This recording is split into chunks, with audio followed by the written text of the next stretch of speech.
അഭയാർത്ഥി ക്യാമ്പുകളിൽ പാത്രം പിടിച്ചേക്കുന്ന ഫലസ്തീനി കുട്ടികളെ നിങ്ങൾ നോക്ക്. നമ്മളിപ്പോൾ ഇന്ന് പത്രം എടുത്ത് നോക്കുമ്പോൾ പടച്ചവനെ 21,000 കഴിഞ്ഞു, 22,000. അല്ലോ, ഈ കളമശ്ശേരിൽ എങ്ങാണ്ട് ഒരു ഓലപ്പടക്കം പൊട്ടിയപ്പോഴത്തേക്കും 8 ആൾ എത്തുപോയി. ഇവിടെ ഓഡിറ്റോറിയത്തിലേ ബോംബെന്ന് പറയാൻ മാത്രം. നിങ്ങളൊന്ന് ചിന്തിച്ചു നോക്കി, ഒരു ചെറിയ ബോംബ് ഒരു ഓഡിറ്റോറിയത്തിൽ പൊട്ടിയപ്പോൾ 8 ആൾ മരിച്ചു. ടണ്ണ് കണക്കിന് ബോംബുകളാണ് കൊണ്ടുവന്ന് ചൊരിഞ്ഞിടണത്. ആ നാട് ബാക്കിയുണ്ടാവോ? 45 കിലോമീറ്റർ നീളമുള്ളൂ ഗസ, 12 കിലോമീറ്ററാണ് വീതി ശരാശരി. ഇത്രയേ ഉള്ളൂ ഈ സ്ഥലം. എറണാകുളം ജില്ലയുടെ അത്രയും കൂടെ സാധനം ഇല്ല. അതിനകത്തേക്ക് ടണ്ണ് കണക്കിന് ബോംബ് കൊണ്ടുവന്നിടുന്നത്. നമ്മൾ അത് പൊട്ടി അത് തകർന്നു എന്നൊക്കെ കേൾക്കുമ്പോൾ നമ്മൾ എന്താ മനസ്സിലാക്കുക? പഠിച്ചവനെ ഇനി ഗസയിൽ ഒരൊറ്റ മുസ്ലിം ബാക്കിയില്ല.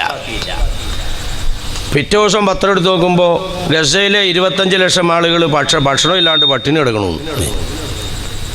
ഇതാ ഞാനീ പറഞ്ഞത്. നമ്മൾ പത്രം എടുത്ത് ഇന്നത്തെ പത്രം നോക്കുമ്പോൾ എല്ലാം തീർന്നു എന്ന് ധരിച്ചാണ്. പിറ്റേ ദിവസം നോക്കുമ്പോൾ പിന്നെ ലക്ഷങ്ങളുടെ വർത്താനം പറയണേ. ഇതൊന്നും ഇങ്ങനെ കൊന്നാ തീരൂല. അത് വേറൊരു ഭാഗം, അതവിടെ ഇരുന്നോട്ടെ. ഇതൊന്നും കൊന്നാ തീർന്നല്ല. പക്ഷേ കഴിഞ്ഞ 2-4 ദിവസം മുമ്പ് പത്രത്തിൽ കണ്ടായിരുന്നോ? സൗഹൃദ വെടിയേറ്റ് 10 ഇസ്രായേലി പണി തീർന്നു. പത്രത്തിൽ അങ്ങനെ നമ്മൾ വായിച്ചു. സൗഹൃദ വെടി. എന്താ നിന്റെ ദ്വായ അത് എന്ന് പറഞ്ഞാൽ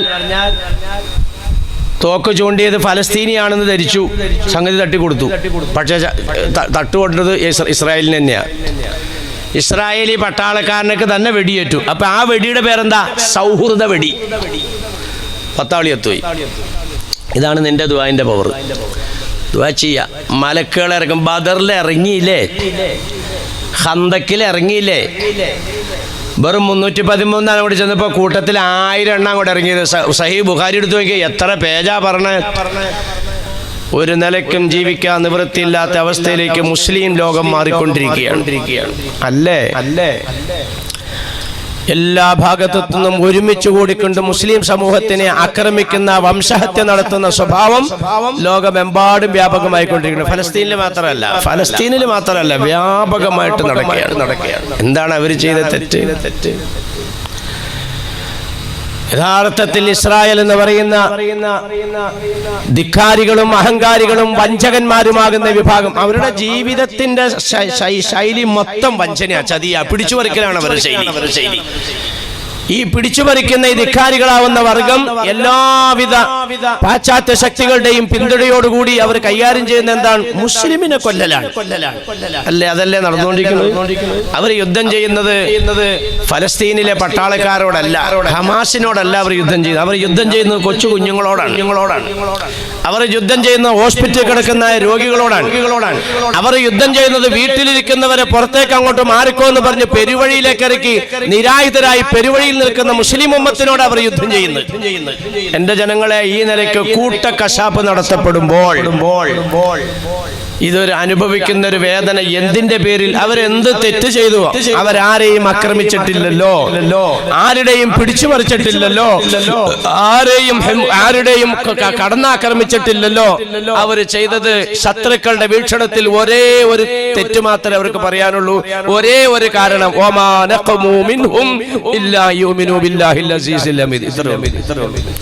അവരിത്ര ചെയ്തിട്ടുള്ളൂ.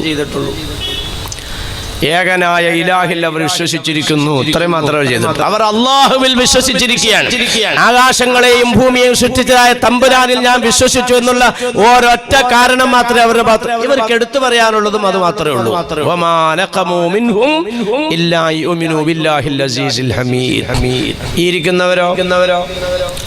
ഈ ഇരിക്കുന്ന നിങ്ങൾ ഏത് വിഭാഗത്തിൽപ്പെട്ടവരാണ്? നിങ്ങൾ ഇത്രയും മാത്രമേ ചെയ്തിട്ടുള്ളൂ. ഇന്ത്യ രാജ്യത്ത് താമസിക്കുന്ന നിങ്ങൾ ആരും ഈ രാജ്യത്തിന് ഒറ്റുകൊടുത്തവരല്ല, രാഷ്ട്രപിതാവിനെ കൊന്നവരല്ല, രാഷ്ട്രീയ നേതാക്കന്മാരെ വകവരുത്തിയവരല്ല, ഇവിടെ കരിഞ്ചന്ത നടത്തിയവരല്ല, പൂഴ്ത്തിവെപ്പ് നടത്തിയവരല്ല, തീവ്രവാദ പ്രവർത്തനം നടത്തിയവരല്ല, ടാക്സ് തടഞ്ഞു വെച്ചവരല്ല. ഒരു നിലയ്ക്കും നിങ്ങളുടെ പേരിൽ ഒരു ആരോപണവും നിരത്താൻ കഴിയുന്നില്ലെങ്കിലും നിങ്ങളുടെ പൗരത്വ രേഖ ഞങ്ങൾക്ക് ചോദിച്ചേ പറ്റൂ. ഇന്നും ആഭ്യന്തരമന്ത്രിയുടെ പ്രസ്താവന പത്രത്തിലുണ്ടായി. പൗരത്വ നിയമം ആര് തീർത്താലും നടപ്പിലാക്കാൻ കരുത്തുള്ള സർക്കാരാണ് ഇന്ത്യ ഭരിക്കുന്നത്. ഇവിടെ ഒരു പ്രതിപക്ഷം പോലും ഇല്ലാത്ത അവസ്ഥയിലേക്ക് കാര്യങ്ങൾ നീങ്ങിക്കൊണ്ടിരിക്കുന്നു. സ്വസ്ഥമായി ഭരിക്കുന്ന ഭരണകൂടത്തിന് എന്തും ചെയ്യാം. അവര് പൗരത്വ നിയമം നടപ്പിലാക്കുമെന്ന് പറഞ്ഞാൽ നടപ്പിലാക്കുക തന്നെ ചെയ്യും. ഇവിടെ പൗരത്വം ചോദിക്കുന്നത് മറ്റു മതവിഭാഗത്തിനോടല്ലടോ, നിന്നോടാ ചോദിക്കുന്നത്. വേറെ ആരുടെയും പൗരത്വം ഇവിടെ ആർക്കും ആവശ്യമില്ല. ഇവിടെ ഏക സിവിൽ കോഡ് കൊണ്ടുവരുന്നത് നിനക്ക് വേണ്ടിയിട്ടാണ്. ഇവിടെ തടങ്കൽ പാളയങ്ങൾ ഉണ്ടാക്കപ്പെടുന്നത് നിനക്ക് വേണ്ടിയിട്ടാണ്. ഇവിടെ വേറെ ആർക്കും വേണ്ടിയിട്ടല്ല. ഫലസ്തീൻ നിനക്ക് പാഠമാകട്ടെ. എന്താണ് നിന്റെ പരിഹാര മാർഗം? അതാണ് ഇന്നത്തെ വിഷയത്തിനകത്ത് സൂചിപ്പിച്ചിരിക്കുന്നത്. പ്രതിസന്ധി ഘട്ടത്തിലുള്ള പരിഹാരം, അതാണ് ഇവിടെ ബഹുമാനപ്പെട്ട സംഘാടകർ ചോദിച്ച് എഴുതി വെച്ചിരിക്കുന്ന വിഷയം. ഇപ്പൊ നമ്മെ സംബന്ധിച്ചിടത്തോളം ജനങ്ങളെ, ഫലസ്തീനികൾ നമുക്ക് പാഠമാകണം. അവിടെ നടപ്പിലാക്കിക്കൊണ്ടിരിക്കുന്ന അജണ്ട വംശഹത്യയാണ്. സമുദായത്തിന്റെ തലമുറ ഇല്ലാതെയാവുക. ഈ കാലഘട്ടത്തിൽ നമുക്കുള്ള പരിഹാര മാർഗം എന്താണ്? അവിടെ ടാങ്കുകളും പോർവിമാനങ്ങളും ടണ്ണുകണക്കിന് ബോംബുകളും മിസൈലുകളെല്ലാം വർഷിച്ചുകൊണ്ടിരിക്കുമ്പോൾ നമ്മുടെ നാട്ടിലേക്കും നമുക്കിതുപോലുള്ള വിപത്ത് വരുമ്പോൾ നമ്മൾ ടാങ്കുകൾ ഒരുക്കേണ്ടതുണ്ടോ? നമ്മൾ മിസൈലുകൾ റെഡിയാക്കേണ്ടതുണ്ടോ? നമ്മൾ ബോംബുകൾ നിർമ്മിക്കേണ്ടതുണ്ടോ? ലോകാനുഗ്രഹി നബിയനാ റസൂലുള്ളാഹി ഈ പ്രതിസന്ധി കാലഘട്ടത്തിൽ, ഈ പ്രതിസന്ധിയുടെ അവസരത്തിൽ നിനക്കുള്ള പരിഹാരത്തിന്റെ പിടിവള്ളി എന്താണ്? തങ്ങൾ വ്യക്തമായി പറഞ്ഞു. അതാണ് ഇവിടെ വിശദീകരിക്കുന്ന പിടിവള്ളി. ഒരു കുഴപ്പമില്ല. എല്ലാ സ്ഥലവും നനഞ്ഞു നിൽക്കുക. മഴ, കോരിച്ചെരിയുന്ന മഴ, എല്ലാം നനഞ്ഞു നിൽക്കുക. പക്ഷെ അതിനകത്ത് ഒരു ചെടി നനയാതെ നിൽക്കും. എത്ര വെള്ളം അതിലേക്ക് വീണാലും ആ വെള്ളം ഉരുണ്ടുരുണ്ടു പോകും. അതാണ് ചേമ്പിന്റെ ഇലയിലേക്ക് വെള്ളം ചാടിയാൽ വീഴൂല. വ്യാപകമായിട്ട് വിപത്തുകൾ വന്നോട്ടെ, നീ ചേമ്പിന്റെ ഇല പോലെ തന്നെ പൊങ്ങിക്കും. എല്ലാ വിപത്തുകളും നിന്നിൽ തെറിച്ചു പോകും. ഇനി നീ മൗത്തായാലോ? നീ മൗത്തായുള്ള അവസ്ഥ എന്താ?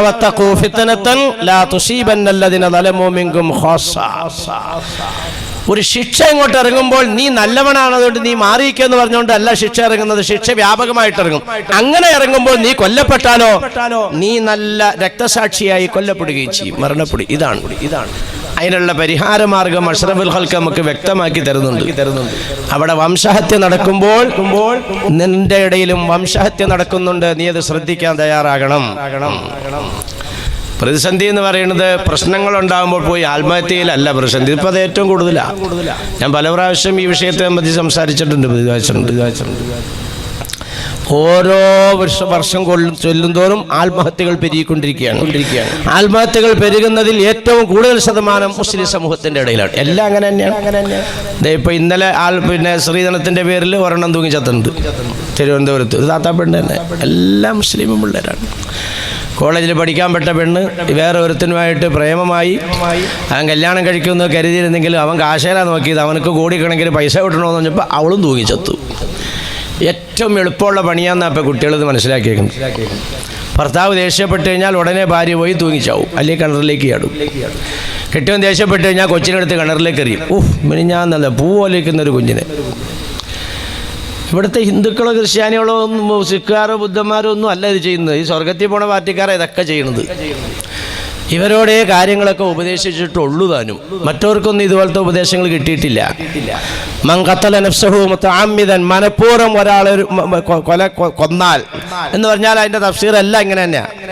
ഒരാൾ ആത്മഹത്യ ചെയ്താൽ ജസാഉഹു ജഹന്നം ഖാലിദൻ മുഖല്ലദൻ ഫീഹാ. ഇത് ഹദീസ് അല്ലേ?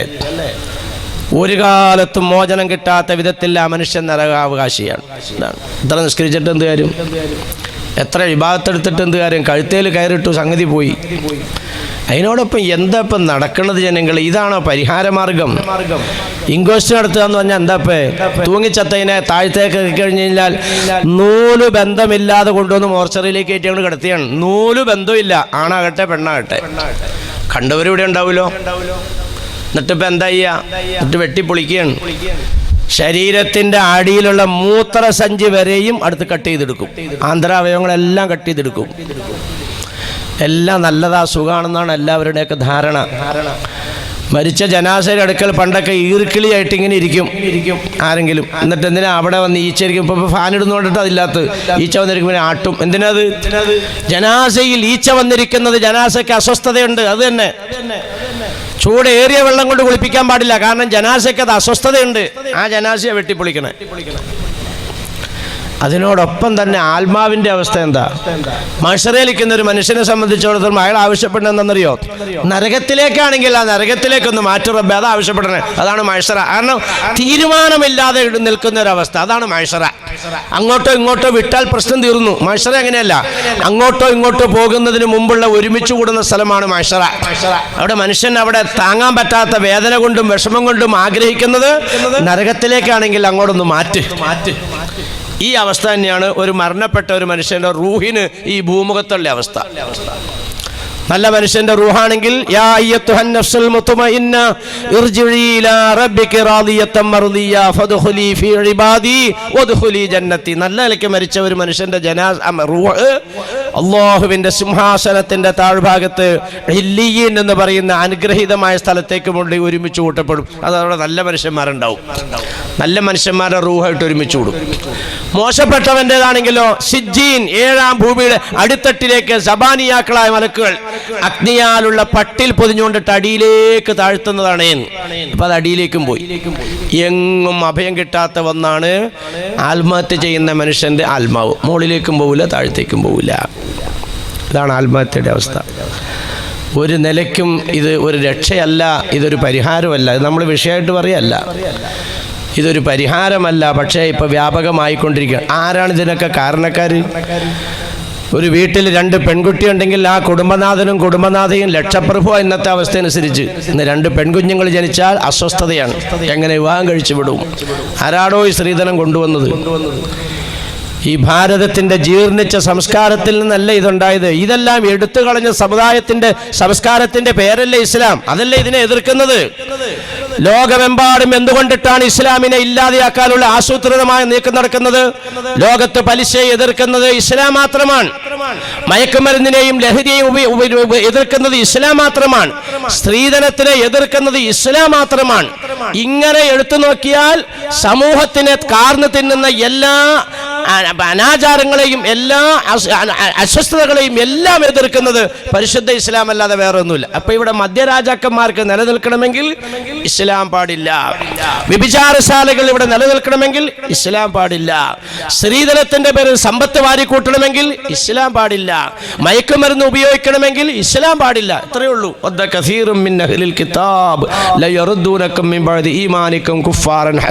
ലോകത്ത് നമ്മൾ മൊത്തം കാണുന്നതിന്റെ അടിസ്ഥാനം ഇതാ.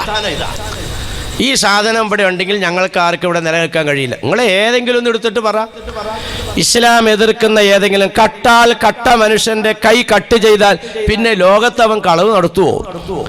അവൻ പരസ്യമായി മുറിക്കയ്യനായിട്ട് നടക്കല്ലേ? എന്നാൽ അവന്റെ കൈക്കെന്ത് പറ്റി? അവൻ കട്ടു. അയ്യോ, അവന്റെ പെണ്ണിനെ എനിക്ക് വേണ്ട, തീർന്നില്ലേ? അവന്റെ മോനെ കൊണ്ടിട്ട് എന്റെ മോളെ നിക്കായിപ്പിക്കൂല. ഒരു കയ്യിന്റെ ഒരു ഭാഗം കട്ട് ചെയ്ത് കളയണേ. ഈ ലോകത്താരെങ്കിലും കളവ് നടത്താൻ തയ്യാറാവോ? വ്യഭിചരിച്ച ഒരാളെ സംബന്ധിച്ചിടത്തോളം അയാളെ സംബന്ധിച്ച് പറയുന്ന പരസ്യമായിട്ട് കൊണ്ടുവന്ന് അടിക്കാനല്ല പറഞ്ഞേ. ഒരു പെൺകുട്ടിയെ ഒരുത്തൻ കയറി പിടിച്ചിട്ടുണ്ടെങ്കിൽ അവനെ പരസ്യമായി കൊണ്ട് 100 ചാട്ടവാറിന്റെ അടി. ജനങ്ങൾ അതിന് സാക്ഷിയാകട്ടെ എന്ന് പരിശുദ്ധ ഖുർആൻ. ഇവിടെ ഏതെങ്കിലും പിള്ളേരെ ആരെങ്കിലും തൊടുവോ? അപ്പൊ ഇവിടെ പെൺകുട്ടികളെ വ്യഭിചരിക്കാൻ, ഇവിടെ കൊല നടത്താൻ, ഇവിടെ അക്രമം നടത്താൻ, ഈ രാജ്യത്ത് നടക്കുന്ന എല്ലാ തെമ്മാടിത്തരങ്ങളും ഇവിടെ നിലനിൽക്കാൻ ഇസ്ലാം മാത്രമാണ് തടസ്സം. അപ്പൊ അതില്ലാതെ ആയാലേ ഇവിടെ നിലനിൽക്കാൻ പറ്റും. അതാ ലോകത്ത് നടക്കുന്നത്. നിങ്ങൾ സ്വയം ചിന്തിച്ചു നോക്കി. എല്ലാവരും പറയും മുസ്ലിങ്ങളുടെ കയ്യിലിരിപ്പ് കൊണ്ടിട്ടാണ് ഇവിടെ മുസ്ലിങ്ങളെ എതിർക്കുന്നത്. മുസ്ലിങ്ങളുടെ കയ്യിലിരിപ്പ് യഥാർത്ഥത്തിൽ ഇപ്പോൾ വന്നിരിക്കുന്നത് മോശമാണ്. ഇപ്പൊ എല്ലാത്തിൻ്റെ മുമ്പിൽ ഈ ഉമ്മത്തായി മാറിപ്പോയി. പോട്ടെ, ഞാൻ ആ വിഷയം എടുക്കുകയല്ല. അപ്പൊ ആത്മഹത്യ ഒരിക്കലും പരിഹാരമല്ല. പൊന്നുമോനെ പൊന്നുമോളെ, നിങ്ങൾ എത്ര ഇബാദത്തുള്ളവരാണെങ്കിലും ആ കൈ വെക്കുന്നതോടുകൂടി ഇടപാട് തീർന്നു. പിന്നെ ഒരു കാലത്തും അതാ തങ്ങളുടെ ഭാഷ, ഖാലിദൻ മുഖല്ലിദ, ഒരു കാലത്തും ബാക്കി എല്ലാത്തിനും രക്ഷപ്പെടുവല്ലേ. ഒരാൾ എന്തെങ്കിലും ഒരു തെറ്റ് ചെയ്തു, ആ തെറ്റിന്റെ പേരിൽ ഒരു ശിക്ഷ കഴിഞ്ഞാൽ കാലാവധി കഴിഞ്ഞാൽ രക്ഷപ്പെടാം. പക്ഷെ സ്വന്തമായി ശരീരത്തിനെ നശിപ്പിച്ച് ആത്മഹത്യ ചെയ്തൊരു വ്യക്തി ഒരു കാലത്തും രക്ഷപ്പെടുന്നില്ല. അപ്പൊ ഇതൊരു പരിഹാരമല്ല. ഞാൻ മുമ്പ് ഇങ്ങനെ പറഞ്ഞു വന്നപ്പോൾ അതറിയാതെ പറഞ്ഞു പോയതാണ്. അവിടെ ശ്രദ്ധിച്ചാൽ എന്താ പറഞ്ഞു വന്നത്? അവിടെ വംശഹത്യ നടക്കുമ്പോൾ നമ്മുടെ ഇടയിലും വംശഹത്യ നടന്നുകൊണ്ടിരിക്കുന്നുണ്ട്. നമ്മ അത് ശ്രദ്ധിക്കുന്നില്ല. അവിടെ ഫലസ്തീനികളെ കൂട്ടക്കശാപ്പ് നടത്തും. എന്താ ഇപ്പം നടന്നുകൊണ്ടിരിക്കുന്നത്? 50 ഹംസത്തുൽ കറാർ തങ്ങളുടെ കൂലി ഇന്ന് മൗത്താകുന്ന ഒരു ഷഹീദിനുണ്ട് എന്ന് പറഞ്ഞാൽ അന്നത്തെ മൗത്താണോ ഇന്നത്തെ മൗത്തുകൾ നോക്കിയേ. വഷി ചാട്ടുളി ഇങ്ങനെ മറിഞ്ഞിരുന്നിട്ട് ചാട്ടുളി ഒരൊറ്റ ഏറെ ഹംസത്തുൽ കറാറുടെ തങ്ങളുടെ നെഞ്ചിലേക്ക് നെഞ്ച് തകർന്ന് ആ മനുഷ്യൻ നിസാര മിനിറ്റ് കൊണ്ടിട്ട് അന്ത്യശ്വാസം വലിച്ചു. ഫലസ്തീനിനെ അങ്ങനെയല്ല കൊല്ലുന്നത്. ഫലസ്തീനിയെ യഹൂദൻ കൊണ്ടുപോകുന്നത് കൈ പുറകിലേക്ക് കെട്ടി അജ്ഞാത കേന്ദ്രത്തിലേക്ക് കൊണ്ടുപോയി വീഡിയോകളിലൊക്കെ വന്നുകൊണ്ടിരിക്കുന്നുണ്ട് പല ഭാഗത്തും. 2 കൈകളും ഇരുമ്പിന്റെ കുളത്തിലേക്ക് ബന്ധിക്കുകയാണ്, 2 കാലുകളും ഇരുമ്പിന്റെ കുളത്തിലേക്ക് ബന്ധിക്കുകയാണ്, ചുണ്ട് ടേപ്പ് വെച്ചൊട്ടിക്കുകയാണ്. പിന്നെ ആ മനുഷ്യൻ അനങ്ങുവോ? ഒരു ശബ്ദം പുറത്തേക്ക് വരുവോ? കൂർത്തുമൂർത്തതായ കടാര കൊണ്ട് അയാളുടെ പുറത്തിങ്ങനെ അങ്ങോട്ട് വരയും. ആദ്യം കുപ്പായ കീറണേ, അത് കഴിഞ്ഞിട്ട് തൊലിയ കീറണേ, അത് കഴിഞ്ഞിട്ട് മാംസമാ കീറണേ. പച്ചയായ മനുഷ്യനെ. ഹംസത്തുൽ കറാർ തങ്ങൾ ഷഹീദായതുപോലെയാണോ ഫലസ്തീന് ഷഹീദാകുന്നത്? അപ്പൊ ഒരു ഷഹീദിന്റെ കൂലി കിട്ടിയാൽ മതിയോ? അതാണ് 50 ഹംസ റളിയല്ലാഹുവിന്റെ പവർ. ചുമ്മാ പറഞ്ഞല്ല ഇതൊക്കെ. അതാണ് ക്ഷമയുടെ കാലഘട്ടത്തിൽ ജീവിക്കുന്ന എൻ്റെ സഹോദരന്മാർ സഹോദരൻ. പക്ഷെ ഇവിടെ വേറൊന്നുകൂടി നമ്മൾ മനസ്സിലാക്കേണ്ടതുണ്ട്. അൽ ഖാതിലു വൽ മഖ്തൂലു ഫിന്നാർ. കൊലപാതകങ്ങൾ വ്യാപകമാകും, പക്ഷേ കൊലയാളിയും കൊല്ലപ്പെടുന്നവരും നരകത്തിൽ പോകുന്ന വിധത്തിൽ കൊലപാതകം വ്യാപകമാകുമെന്ന് നബീന റസൂലുള്ളാഹി. ഇവിടെ നമ്മൾ ശ്രദ്ധിക്കേണ്ടത്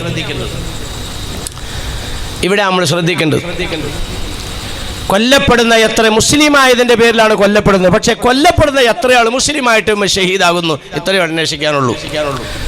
അഭയാർത്ഥി ക്യാമ്പുകളിൽ ഇങ്ങനെ പാത്രം പിടിച്ചു നിൽക്കുന്നു, പത്രത്തിലൊക്കെ ഫോട്ടോ വരുന്നുണ്ടല്ലോ. അഭയാർത്ഥി ക്യാമ്പുകളിൽ പാത്രം പിടിച്ചേക്കുന്ന ഫലസ്തീനി കുട്ടികളെ നിങ്ങൾ നോക്ക്. ഇതെല്ലാത്തിൻ്റെയും നമ്മൾ ലഹറൽ ഫസാദു, എല്ലാവരും ശ്രദ്ധിച്ചോട്ടോ, ലഹറൽ ഫസാദു ഫിൽ ബർരി വൽ ബഹരി ബിമാ കസബത്ത് അയ്ദിൻ നാസ്. നിന്റെ പ്രവൃത്തി ദൂഷ്യം കൊണ്ടിട്ട് ആ പ്രശ്നങ്ങൾ ഉണ്ടാവണേ. യഥാർത്ഥത്തിൽ ഇന്ന് മുസ്ലിം ലോകം പിച്ചപാത്രം എടുത്തിരിക്കുക. മുസ്ലിം ലോകം എന്തേ കാരണം?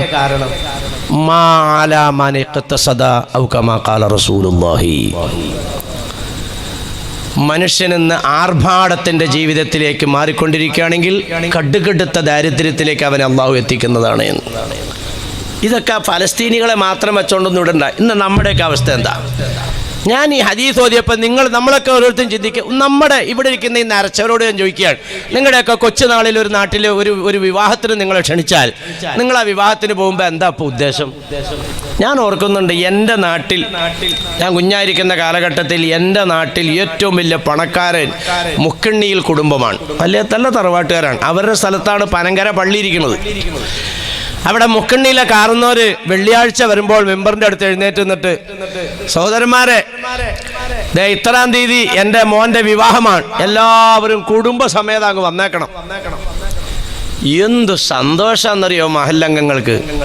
കാരണം വയറ് നിറച്ച് ഭക്ഷണം കഴിക്കാൻ, വിശപ്പ് മാറി ഭക്ഷണം കഴിക്കാൻ അൽഹംദുലില്ലാഹ് അവർ അവസരം കിട്ടിയിരിക്കണം. കുഞ്ഞു കുടുക്ക എല്ലാം പോകും. ഞാൻ ചോദിക്കട്ടെ, ഇന്ന് എൻ്റെ മോൻ്റെ വിവാഹം ഈ അടുത്ത നാളിൽ വരാൻ പോകുന്നു. ഞാൻ ഇവിടെ നിന്നുകൊണ്ട് വരും. അപ്പോഴേ ഞാനിപ്പോൾ ഇവിടെ വളർന്നൊക്കെ ഉള്ളത്, നിങ്ങളെല്ലാവരും അങ്ങോട്ട് വിവാഹത്തിന് വന്നോട്ടെ എൻ്റെ വീട്ടിലേക്ക്. നിങ്ങൾ ഇവിടുന്ന് ഇറങ്ങും, ഇവിടെ ഇരുന്നുകൊണ്ട് മനസ്സുകൊണ്ട് എന്തെങ്കിലുമൊക്കെ പറയും. പുറത്തേക്ക് ഇറങ്ങുമ്പോൾ എന്താ പറയണേ? നമുക്ക് സ്റ്റേജിൽ കയറി നിന്നിട്ട് വീട്ടിലേക്ക് വരാൻ അവൻ്റെ പിന്നെ കുറേ 4 തെറിയും പറയും. വരുമോ നിങ്ങൾ? വരൂല. നമ്മുടെയൊക്കെ വീട്ടിൽ വന്ന് ക്ഷണിച്ചാലേ പോവുള്ളൂ. പക്ഷെ ഇന്ന് നമ്മൾ കല്യാണത്തിന് പോകുന്നതിൻ്റെ അവസ്ഥ എന്താണെന്ന് ചിന്തിച്ചു നോക്കി.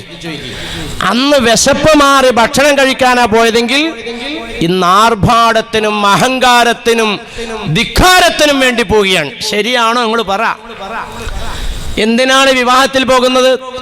ഈ ഡ്രസ്സ് ഏതാടി? അത് ഞാൻ അന്ന് വന്നപ്പോൾ മേടിച്ചല്ല, ഇതിപ്പോൾ ഇന്ന് ഈ കല്യാണത്തിന് മേടിച്ചതാണ്. ഒരു വിവാഹത്തിന് പോകുന്നതിന് പ്രത്യേകം വസ്ത്രം, പ്രത്യേകം ചെരുപ്പ്, എല്ലാം സ്പെഷ്യലാണ്. ഒരു വീട്ടിലേക്ക് എടുത്ത് നോക്കിക്കാൻ ഒന്നും വിടൂല. സഹോദരിമാര് പ്രത്യേകം ശ്രദ്ധിച്ചോ, അല്ലാഹു സുബ്ഹാനഹു വ തആല നിങ്ങളെ കൊണ്ട് കുത്തുവാള എടുപ്പിച്ചിട്ടില്ലെങ്കിൽ ഇന്ന് ഫലസ്തീനികൾ അനുഭവിക്കുന്ന, നിങ്ങൾ ചുമ്മാ ഒന്ന് ആലോചിച്ച് നോക്കുക. ആ പടം മാത്രം നോക്കിയാൽ മതി. ഫലസ്തീനികളായ കുഞ്ഞുങ്ങൾ പാത്രം പിടിച്ച് നിൽക്കുമ്പോൾ വേദനയുണ്ട്, നമ്മുടെ ഉള്ളിൽ വേദനയുടെ അങ്ങേയറ്റം വേദനയുണ്ട്. പക്ഷേ ഈ പടം കാണുമ്പോൾ നമുക്ക് അതിനേക്കാൾ വലിയ വിഷമം തോന്നുകയാണ്. എന്നാ പടത്തിൽ കാണുന്നത് സർവ്വ കുട്ടികളും, നിങ്ങൾ നോക്കിക്കോ, ഞാനീ പറഞ്ഞു ശരിയല്ലെന്ന്, പാത്രം പിടിച്ചു നിൽക്കുന്ന മുഴുവൻ കുട്ടികളും ഇവിടെ മാത്രമേ അവർക്ക് മുടിയുള്ളൂ.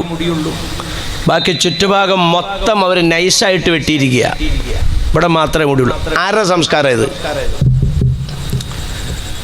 എൻ്റെ മോൻ്റെ പേരക്കുഞ്ഞ് ഒരു ഇസ്ലാമിക് അഡ്രസ്സുള്ള സ്കൂളിലാണ് പഠിക്കുന്നത്. ഇവിടെ ആലുവ അടുത്ത് തന്നെ.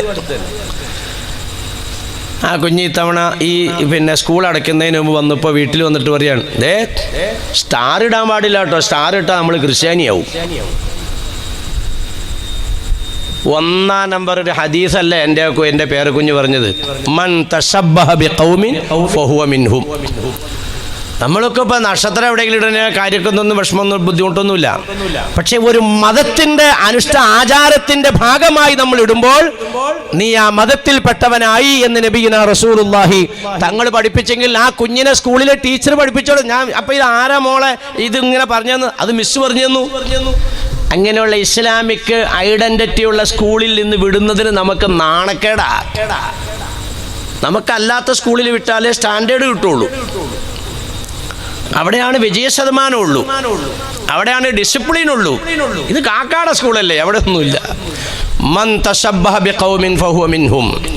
ഒരു മതത്തിന്റെ സംസ്കാരത്തിനോട് നീ സാദൃശ്യപ്പെട്ടാൽ നീ ആ മതത്തിന്റെ ആളാണ്. ഇവിടെ മാത്രം മുടി വെട്ടി നിർത്തി, ബാക്കി എല്ലാ ഭാഗവും നൈസായിട്ട് വെട്ടിയെടുത്തു. അസൽ യഹൂദന്റെ സംസ്കാരമുള്ള ഫലസ്തീനി കുഞ്ഞുങ്ങളാണ് പാത്രം പിടിച്ച് നിൽക്കുന്നതെങ്കിൽ ലഹറൽ ഫസാദു ഫിൽ ബർരി വൽ ബഹരി ബിമാ കസബത് ഐദിൻ നാസ്. എന്നൊരു വീട്ടിലേക്ക് നോക്കിയേ, ഒരു കുഞ്ഞൊരു വീട്ടിലുണ്ടെങ്കിൽ ആ കുഞ്ഞിനൊരു 9 ജോഡി ഡ്രസ്സെങ്കിലും ഉണ്ടാവും. ഇതിന് അല്ലാഹു തആല ഞങ്ങളെ കൈകാര്യം ചെയ്യില്ല എന്നാണ് ഞങ്ങൾ മനസ്സിലാക്കിയിരിക്കുന്നത്. ഞാൻ പറയാ, ഫലസ്തീനിയെ കണ്ടുകൊണ്ട് പാഠം പഠിച്ചോ. ഇന്ത്യ രാജ്യത്താണ് നീ ജീവിക്കുന്നത്.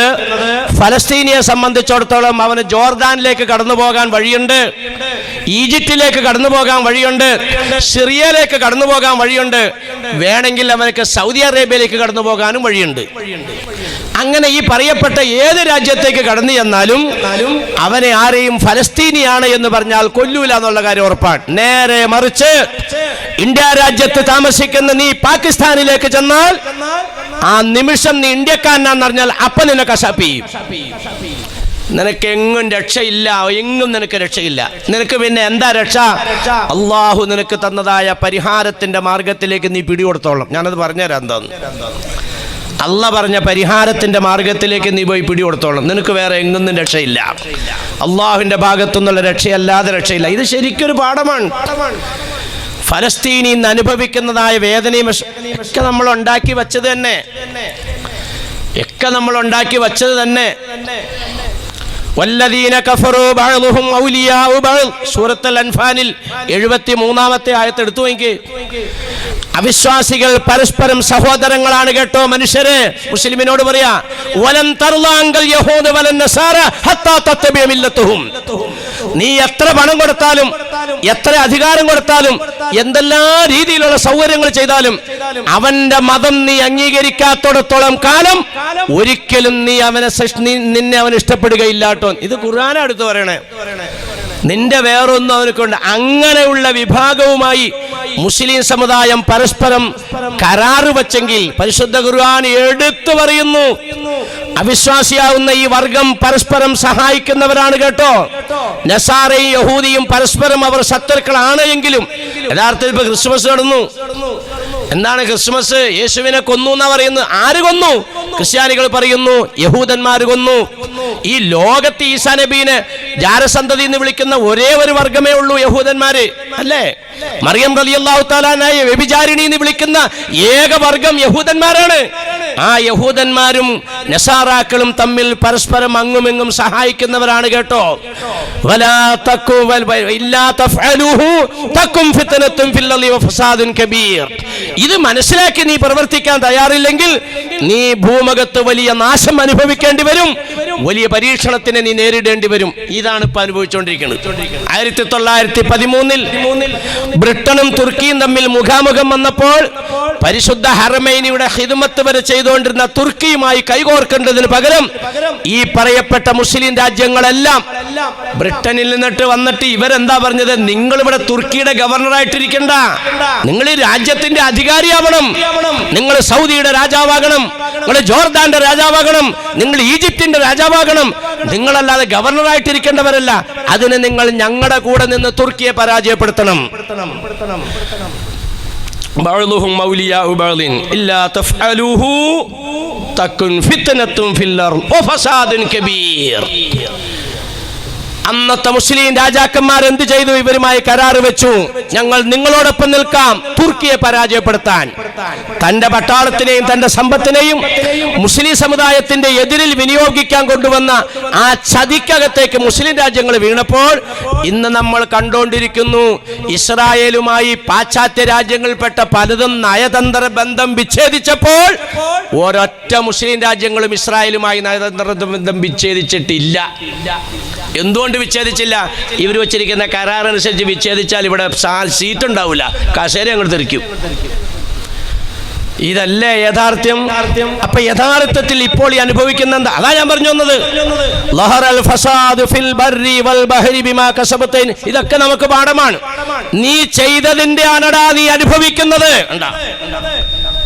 അങ്ങനെയാണെങ്കിൽ നീയും നിന്റെ വ്യക്തി ജീവിതത്തെ ശുദ്ധീകരിക്കാൻ നോക്കിക്കോ, ഇല്ലെങ്കിൽ നീയും അനുഭവിക്കും. ഇതാ പാഠം. ഓരോ കല്യാണത്തിനും നീ ഉടുപ്പെടുക്കണ്ട, ഒരു കുഞ്ഞിന് ഇടാൻ മാത്രം എടുത്താൽ മതി. ഒരു വീട് നോക്കിക്കഴിഞ്ഞാൽ അലമാര നിറച്ച് ഡ്രസ്സാണ്, കട്ടിലിന്റെ അടിയിൽ നിറയെ ഡ്രസ്സാണ്, കട്ടിലിന്റെ മുകളിലും ഡ്രസ്സാണ്. നിങ്ങൾ ഓരോ വീടുകളും ഒന്ന് പരിധി നോക്ക്, എത്രയോ ജോഡി ഡ്രസ്സുകളാ. ഒരു തുണിക്ക് മറുതുണി ഇല്ലാതെ ഒരു കഷ്ണം. ഇന്ന് അങ്ങനെയല്ല കാണുന്നില്ലേ? നിന്റെ വാപ്പ ഇന്ന് മരിച്ചാൽ നിനക്ക് 3 കഷ്ണം തുണി പൊതിയാനുള്ള സൗകര്യം തന്നിട്ടുണ്ട്. 3 കഷ്ണം തുണി, ഒരു തുണി കഷ്ണം പോലും വച്ച് പൊതിയാൻ തുണിയില്ലാതെ ഇങ്ങേറ്റം കൂടിക്കിടക്കുന്ന ജനാസയിൽ നിന്ന് ഒരെണ്ണത്തിനെങ്കിലും എടുത്ത് അടക്കാൻ നിവൃത്തിയില്ലാതെ അല്ലാഹു തആല ഫലസ്തീനിയെ ഈ നിലയ്ക്ക് കൈകാര്യം ചെയ്തുകൊണ്ട് നിനക്ക് പാഠം തരുന്നുവെങ്കിൽ കന്നാലിക്ക് പാഠമൊന്നുമില്ല. കന്നാലിക്ക് ആ പുല്ലും പുല്ല്, ഈ പുല്ലും പുല്ല്. ബുദ്ധിയുള്ളവർക്ക് പാഠമുണ്ടെന്നാ ഖുർആൻ പറഞ്ഞത്. ബുദ്ധിയുള്ളവർക്ക് ഇതിനകത്ത് പാഠമുണ്ട്. നിന്റെ ജീവിതത്തിനെ ശുദ്ധീകരിക്കാൻ, വിനയത്തിന്റെയും തഖ്വായിന്റെയും ജീവിതത്തിലേക്ക് മടങ്ങാൻ, ഇല്ലെങ്കിൽ നിനക്ക് മുകളിൽ ഇതാ വാളുണ്ടോ എന്ന് നിനക്ക് ചിന്തിക്കാൻ. ഈ പറയപ്പെട്ട കാര്യങ്ങളൊക്കെ ഇവിടെ വരുത്താൻ കഴിവുള്ളവനാണ് അല്ലാഹ്, അല്ലേ? ഇന്ത്യയുടെ പ്രധാനമന്ത്രിയെ ഇരുത്തിയിരിക്കുന്ന പടച്ചവനാ. നീ ഇത് മനസ്സിലാക്കണം. ആഭ്യന്തരമന്ത്രി സ്ഥാനത്തേക്ക് അമിത്ഷാനെ കൊണ്ടൊന്ന് പടച്ചവനാ കൊണ്ട് നിങ്ങൾ മനസ്സിലാക്കണം. ആ പടച്ചവനെ ധിക്കരിച്ചുള്ള ജീവിതത്തിലേക്കാ പോകുന്നെങ്കിൽ ഫലസ്തീനി അനുഭവിക്കുന്നത് പോലെ നീയും അനുഭവിക്കേണ്ടി വരുമെന്നുള്ള പാഠമായി കാണിച്ചെന്റെ പാഠം. ഇന്ന് എത്ര മക്കളുണ്ട് നിങ്ങൾ പെറ്റു വളർത്തുന്ന? ഉമ്മമാരോട് ചോദിക്കാം, നിങ്ങൾ പെറ്റു വളർത്തുന്ന എത്ര മക്കളുണ്ട് ജൂതന്റെ മക്കളായിട്ട് നിങ്ങൾ വളർത്തുന്നത്? തങ്ങളല്ലേ പറഞ്ഞത്, ജൂതന്റെ സംസ്കാരം അനുകരിച്ചാൽ ജൂതനായി. ചുറ്റും നൈസായിട്ട് വെട്ടു.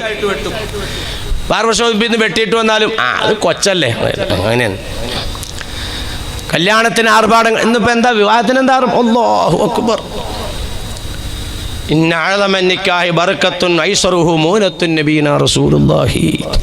അള്ളാന്റെ പൊരുത്തമുള്ള വിവാഹം എന്ന് പറയുന്നത് ലളിതമായ വിവാഹമാണ്. ഇന്നത്തെ ഓഡിറ്റോറിയം എടുക്കണ്ടെന്ന് ആരും പറയണമെന്നില്ല, നല്ല ഭക്ഷണം ഉണ്ടാക്കി കൊടുക്കണ്ടെന്ന് പറയണില്ല. എന്താണിപ്പോ കാണുന്ന ആർഭാടങ്ങൾ, അല്ലേ? എല്ലാ രംഗത്തും ആർഭാടങ്ങളാണ്. എല്ലാ സ്ഥലത്തും അള്ളാന്റെ ഹബീബ് വെളിയിലാണ്. അള്ളാന്റെ റസൂലിനെ ആട്ടിപ്പുറത്താക്കി. അള്ളാഹുവിന്റെ റസൂല് നിങ്ങളുടെ കൂട്ടത്തിലുണ്ടെങ്കിൽ നിങ്ങൾക്കൊരു ബുദ്ധിമുട്ടും വരില്ല എന്ന് പരിശുദ്ധ ഖുർആനാ പറയണേ. പക്ഷെ തങ്ങളെ നമ്മൾ ആട്ടി അകത്തി, സുന്നത്തൊക്കെ അങ്ങോട്ട് കളഞ്ഞു. അപ്പോൾ പോട്ടെ, ഞാൻ പറഞ്ഞു വന്നത് ഇവിടെ എല്ലാം അല്ലാഹു തആല നമുക്ക് പാഠം തരികയാണ്. ഈ രീതിയിലുള്ള ആർഭാടങ്ങൾ നടത്തിയതിന്റെ പേരിൽ അവർക്കൊന്നും ഉടുതുണി ഇല്ലാത്ത അവസ്ഥയിലേക്ക് എത്തിയെങ്കിൽ അല്ലാഹു തആല നിന്നെയും എത്തിക്കും. അതുകൊണ്ട് ജീവിതം ശുദ്ധീകരിച്ച് അല്ലാഹു പറഞ്ഞതായ പരിഹാര മാർഗത്തിലേക്ക്. എന്താ പരിഹാര മാർഗം? അവിടെ ഇതുപോലെ വംശാത്തി നടത്തിക്കൊണ്ടിരിക്കുകയാണ്, കൊന്നാ തീർക്കണേ. ഇതൊന്നും കൊന്നാ തീരണതല്ല എന്ന് വേറെ കാര്യം. അതവിടെ നിൽക്കട്ടെ. അല്ലാഹു സുബ്ഹാനഹു വ തആല ഇന്നാ നഹ്നു നസ്സൽനാ ദിക്റ വ ഇന്നാ ലഹു ഹാഫിളൂൻ. നമ്മളിപ്പോൾ ഇന്ന് പത്രം എടുത്ത് നോക്കുമ്പോൾ പടച്ചവനെ 21,000 കഴിഞ്ഞു, 22,000. അല്ലോ, ഈ കളമശ്ശേരിൽ എങ്ങാണ്ട് ഒരു ഓലപ്പടക്കം പൊട്ടിയപ്പോഴത്തേക്കും 8 ആൾ എത്തുപോയി. ഇവിടെ ഓഡിറ്റോറിയത്തിലേ ബോംബെന്ന് പറയാൻ മാത്രം. നിങ്ങളൊന്ന് ചിന്തിച്ചു നോക്കിയോ, ഒരു ചെറിയ ബോംബ് ഒരു ഓഡിറ്റോറിയത്തിൽ പൊട്ടിയപ്പോൾ 8 ആൾ മരിച്ചു. ടണ്ണ് കണക്കിന് ബോംബുകളാണ് കൊണ്ടുവന്ന് ചൊരിഞ്ഞിടണത്. ആ നാട് ബാക്കിയുണ്ടാവോ? 45 കിലോമീറ്റർ നീളമുള്ളൂ ഗസ, 12 കിലോമീറ്ററാണ് വീതി ശരാശരി. ഇത്രയേ ഉള്ളൂ ഈ സ്ഥലം. എറണാകുളം ജില്ലയുടെ അത്രയും കൂടെ സാധനം ഇല്ല. അതിനകത്തേക്ക് ടണ്ണ് കണക്കിന് ബോംബ് കൊണ്ടുവന്നിടുന്നത്. നമ്മളത് പൊട്ടി അത് തകർന്നു എന്നൊക്കെ കേൾക്കുമ്പോൾ നമ്മൾ എന്താ മനസ്സിലാക്കുക? പഠിച്ചവനെ ഇനി ഗസയിൽ ഒരൊറ്റ മുസ്ലിം ബാക്കിയില്ല. പിറ്റേ ദിവസം പത്രം എടുത്ത് നോക്കുമ്പോൾ ഗസയിലെ 25 ലക്ഷം ആളുകൾ ഭക്ഷണം ഇല്ലാണ്ട് പട്ടിണി കിടക്കണമെന്ന്.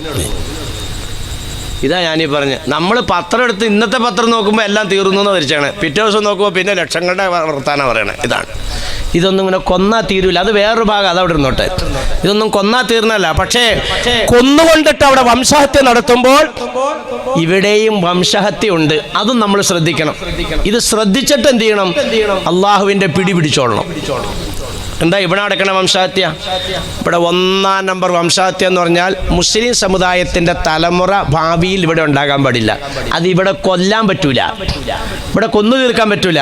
അതിനിപ്പോൾ എടുത്തിരിക്കുന്നതെന്ന് അറിഞ്ഞോ? യുക്തിവാദത്തിൻ്റെ അതിപ്രസരമായി മാറിയിരിക്കുകയാണ് ഇപ്പോൾ. യുക്തിവാദം പടർന്ന് പന്തലിക്കുക. യുക്തിവാദം സയനിസ്റ്റുകളുടെ അജണ്ടയാണ്, യഹൂദന്റെ അജണ്ടയാണ് യുക്തിവാദം.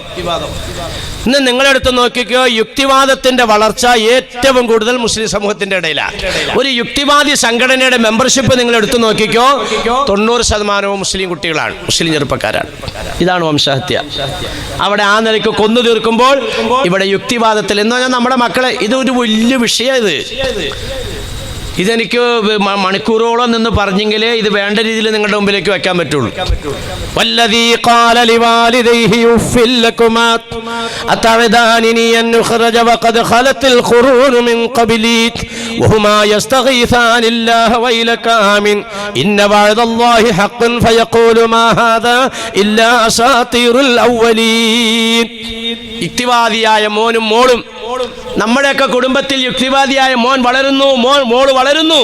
എപ്പോഴാണ് യുക്തിവാദം പ്രത്യക്ഷപ്പെടുന്നതെന്നറിയോ? നീ അവശതയിൽ കിടക്കുന്ന സമയത്താണെന്ന് ഖുർആൻ. അത് അനുയോജ്യായത്. ഇത് വേണ്ട രീതിയിൽ പറയണേ എനിക്ക് സമയം എടുക്കൂലേ? ഞാൻ അതിലേക്കൊന്നും പോകുന്നില്ല. പക്ഷേ യുക്തിവാദം ഇന്ന് പെരുകിക്കൊണ്ടിരിക്കുന്നുണ്ട്. അതുകൊണ്ട് ഭാവി തലമുറയ്ക്ക് ഇസ്ലാമിക ബോധം കൊടുക്കാൻ നമ്മൾ തയ്യാറില്ലെങ്കിൽ ഇവിടെ വംശഹത്യ ഉണ്ടാവും. ഒരു കുട്ടി യുക്തിവാദത്തിലേക്ക് പോയാൽ, അതിനോടൊപ്പം തന്നെ ഒരു മയക്കുമരുന്നിന് അഡിക്റ്റായാൽ, ഇത് രണ്ടും വ്യാപകമായി നടന്നുകൊണ്ടിരിക്കുന്നുണ്ട്. രണ്ടും വ്യാപകമാകുന്നു മുസ്ലിം സമൂഹത്തിന്റെ ഇടയിൽ. എന്താണ് കാരണം? കാരണം എന്താണെന്ന് വെച്ചാൽ ഇവിടെ ഹിന്ദു സമുദായത്തിനെ വേദനിപ്പിക്കുന്ന യുക്തിവാദി ഇവിടെ ഇല്ല. ശ്രദ്ധിക്കണം ഞാനീ പറഞ്ഞത്. ക്രിസ്ത്യൻ സമൂഹത്തിനെ വേദനിപ്പിക്കുന്ന യുക്തിവാദി ഇവിടെ ഇല്ല. പിന്നെ ആരെയാണ് വേദനിപ്പിക്കുന്നത്? മുസ്ലിം സമുദായത്തെ വേദനിപ്പിക്കുന്ന യുക്തിവാദിയെ ഇവിടെ ഉള്ളൂ. നിങ്ങൾ ലോകത്തെ ഏതെങ്കിലും യുക്തിവാദി കൃഷ്ണൻ 16,000 പെണ്ണ് കെട്ടിയവനാണെന്ന് ഏതെങ്കിലും യുക്തിവാദി പറഞ്ഞങ്ങൾ കേട്ടിട്ടുണ്ടോ? പറയില്ല. യേശു ക്രിസ്തു പിതാവില്ലാതെ ജനിച്ച ജാരസന്തതിയാണ്. ഒരു യുക്തിവാദി പറയണ നിങ്ങൾ കേട്ടിട്ടുണ്ടോ? മറിയം അവൾ 1-ാം നമ്പർ വ്യഭിചാരിണിയാണ്. ഏതെങ്കിലും യുക്തിവാദി പറയണ നിങ്ങൾ കേട്ടിട്ടുണ്ടോ? പറയില്ല. അപ്പൊ പിന്നെ ഇവിടെ ക്രിസ്ത്യൻ പിള്ളേർക്ക് എന്താണ് പ്രശ്നം? ഹിന്ദു പിള്ളേർക്ക് എന്താണ് പ്രശ്നം? ആർക്കാണ് പിന്നെ പ്രശ്നം? എടാ മുഹമ്മദ് പെൺലമ്പടനാണടാ, 11-ാമത്തെ വയസ്സിൽ ആയിഷ ബീവിയെ കെട്ടിക്കൊണ്ടുപോയവനാണടാ, ധാരാളം 11 പെണ്ണുങ്ങൾ കെട്ടിയവനാണടാ. 16,000 പറയില്ല, 11 പെണ്ണ് കെട്ടിയവനാണടാ. ജനിച്ച നാട്ടിൽ നിന്നും സ്വന്തം ജനങ്ങൾ ആട്ടി ഓടിച്ചവനാണടാ. നിങ്ങളുടെ ഖുർആൻ എന്ന് പറയുന്നത് മുസ്ലിം അല്ലാത്തവരെ കൊല്ലണോ എന്ന് പറയുന്ന ഖുർആനാണടാ. നമ്മുടെ മക്കൾ കുടുങ്ങി. ഇതാ ഞാൻ പറഞ്ഞ്, അവിടെ വംശഹത്യ കൊന്നു നടത്തുമ്പോൾ ഇവിടെ വംശഹത്യ നടത്തുന്നത് യുക്തിവാദത്തിനെ പ്രചരിപ്പിച്ചുകൊണ്ടിട്ടാണ്. നമ്മുടെ മക്കളാ കുടുങ്ങിയേക്കണേ. ഹിന്ദുവോ ക്രിസ്ത്യാനിയോ ബുദ്ധനോ ആരും കുടുങ്ങുന്നില്ല. കാരണം അവർക്ക് പ്രശ്നമില്ല. നമ്മുടെ മക്കൾക്ക് മറുപടി പറയാൻ അറിയോ? ഖുർആനെ ഓതിയം കൂടി കേൾപ്പിക്കണേ. ഫഖ്തുലുൽ മുശ്രികീന ഹൈസു വജത്തുമൂഹും. സൂറത്ത് തൗബ വീട്ടിൽ ചെന്ന് എടുത്തു നോക്കടാ. അതിന്റെ 5-ാമത്തെ ആയത്തിനകത്ത് ഉണ്ടടാ, മുസ്ലിം അല്ലാത്തവനെ കൊല്ലണം.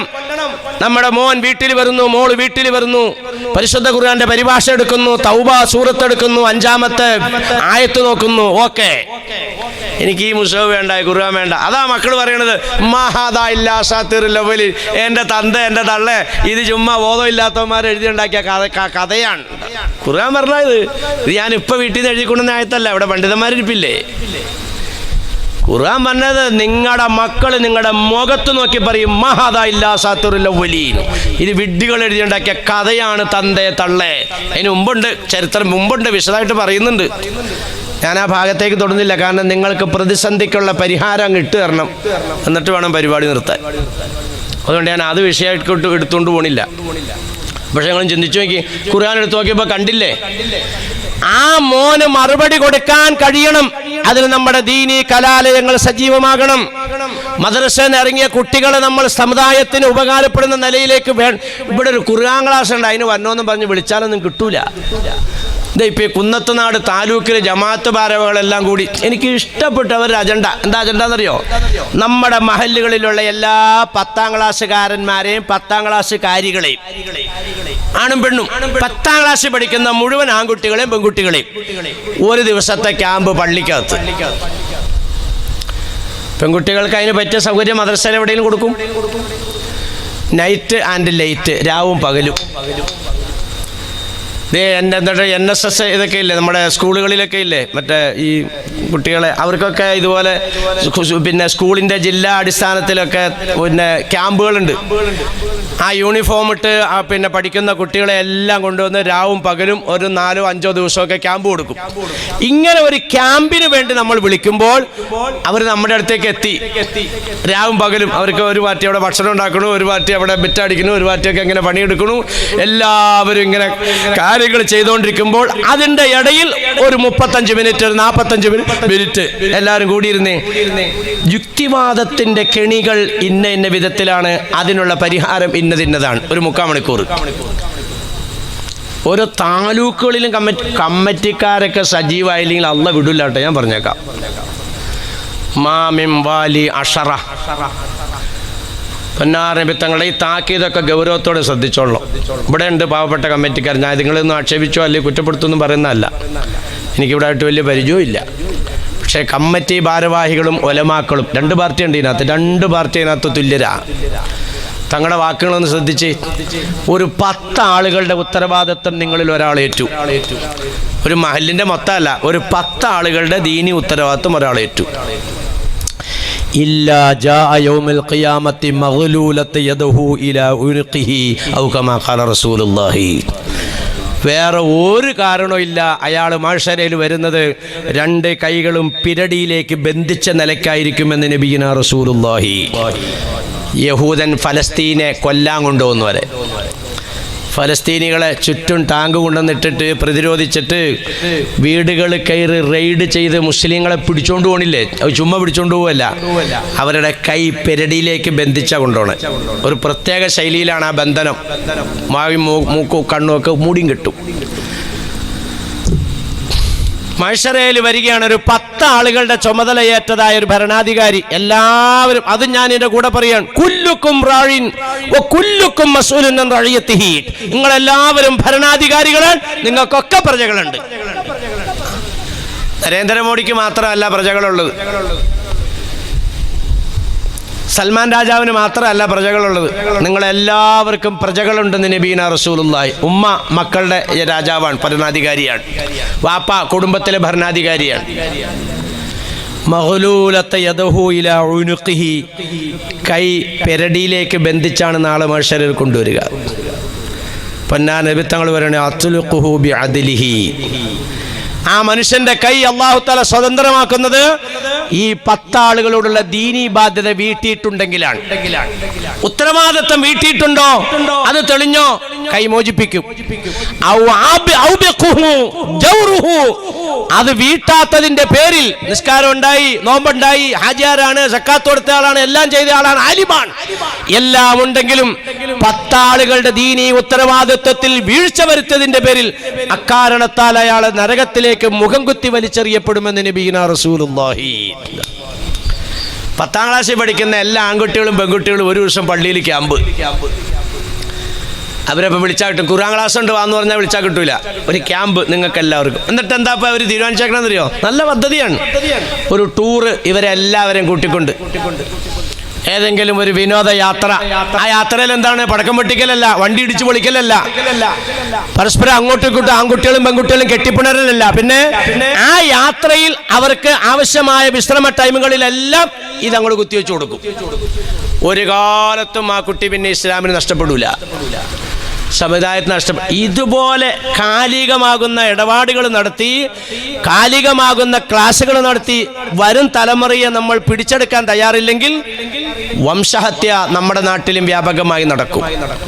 ഭാവിയിൽ ഇസ്ലാം ഉണ്ടാവില്ല, ഭാവിയിലൂടെ മുസ്ലിം ഉണ്ടാവില്ല. ചുമ്മാ ശവം ഉണ്ടായിട്ട് എന്ത് കാര്യം? ചത്ത ശവം പോട്ടെ. അപ്പം ഞാൻ പറഞ്ഞു വന്നത് എന്താണ്? ഇങ്ങനെ സൂറത്ത് തൗബ എടുത്തു നോക്കിയപ്പോൾ ഓക്കെ, കണ്ടു, റെഡിയാണ്.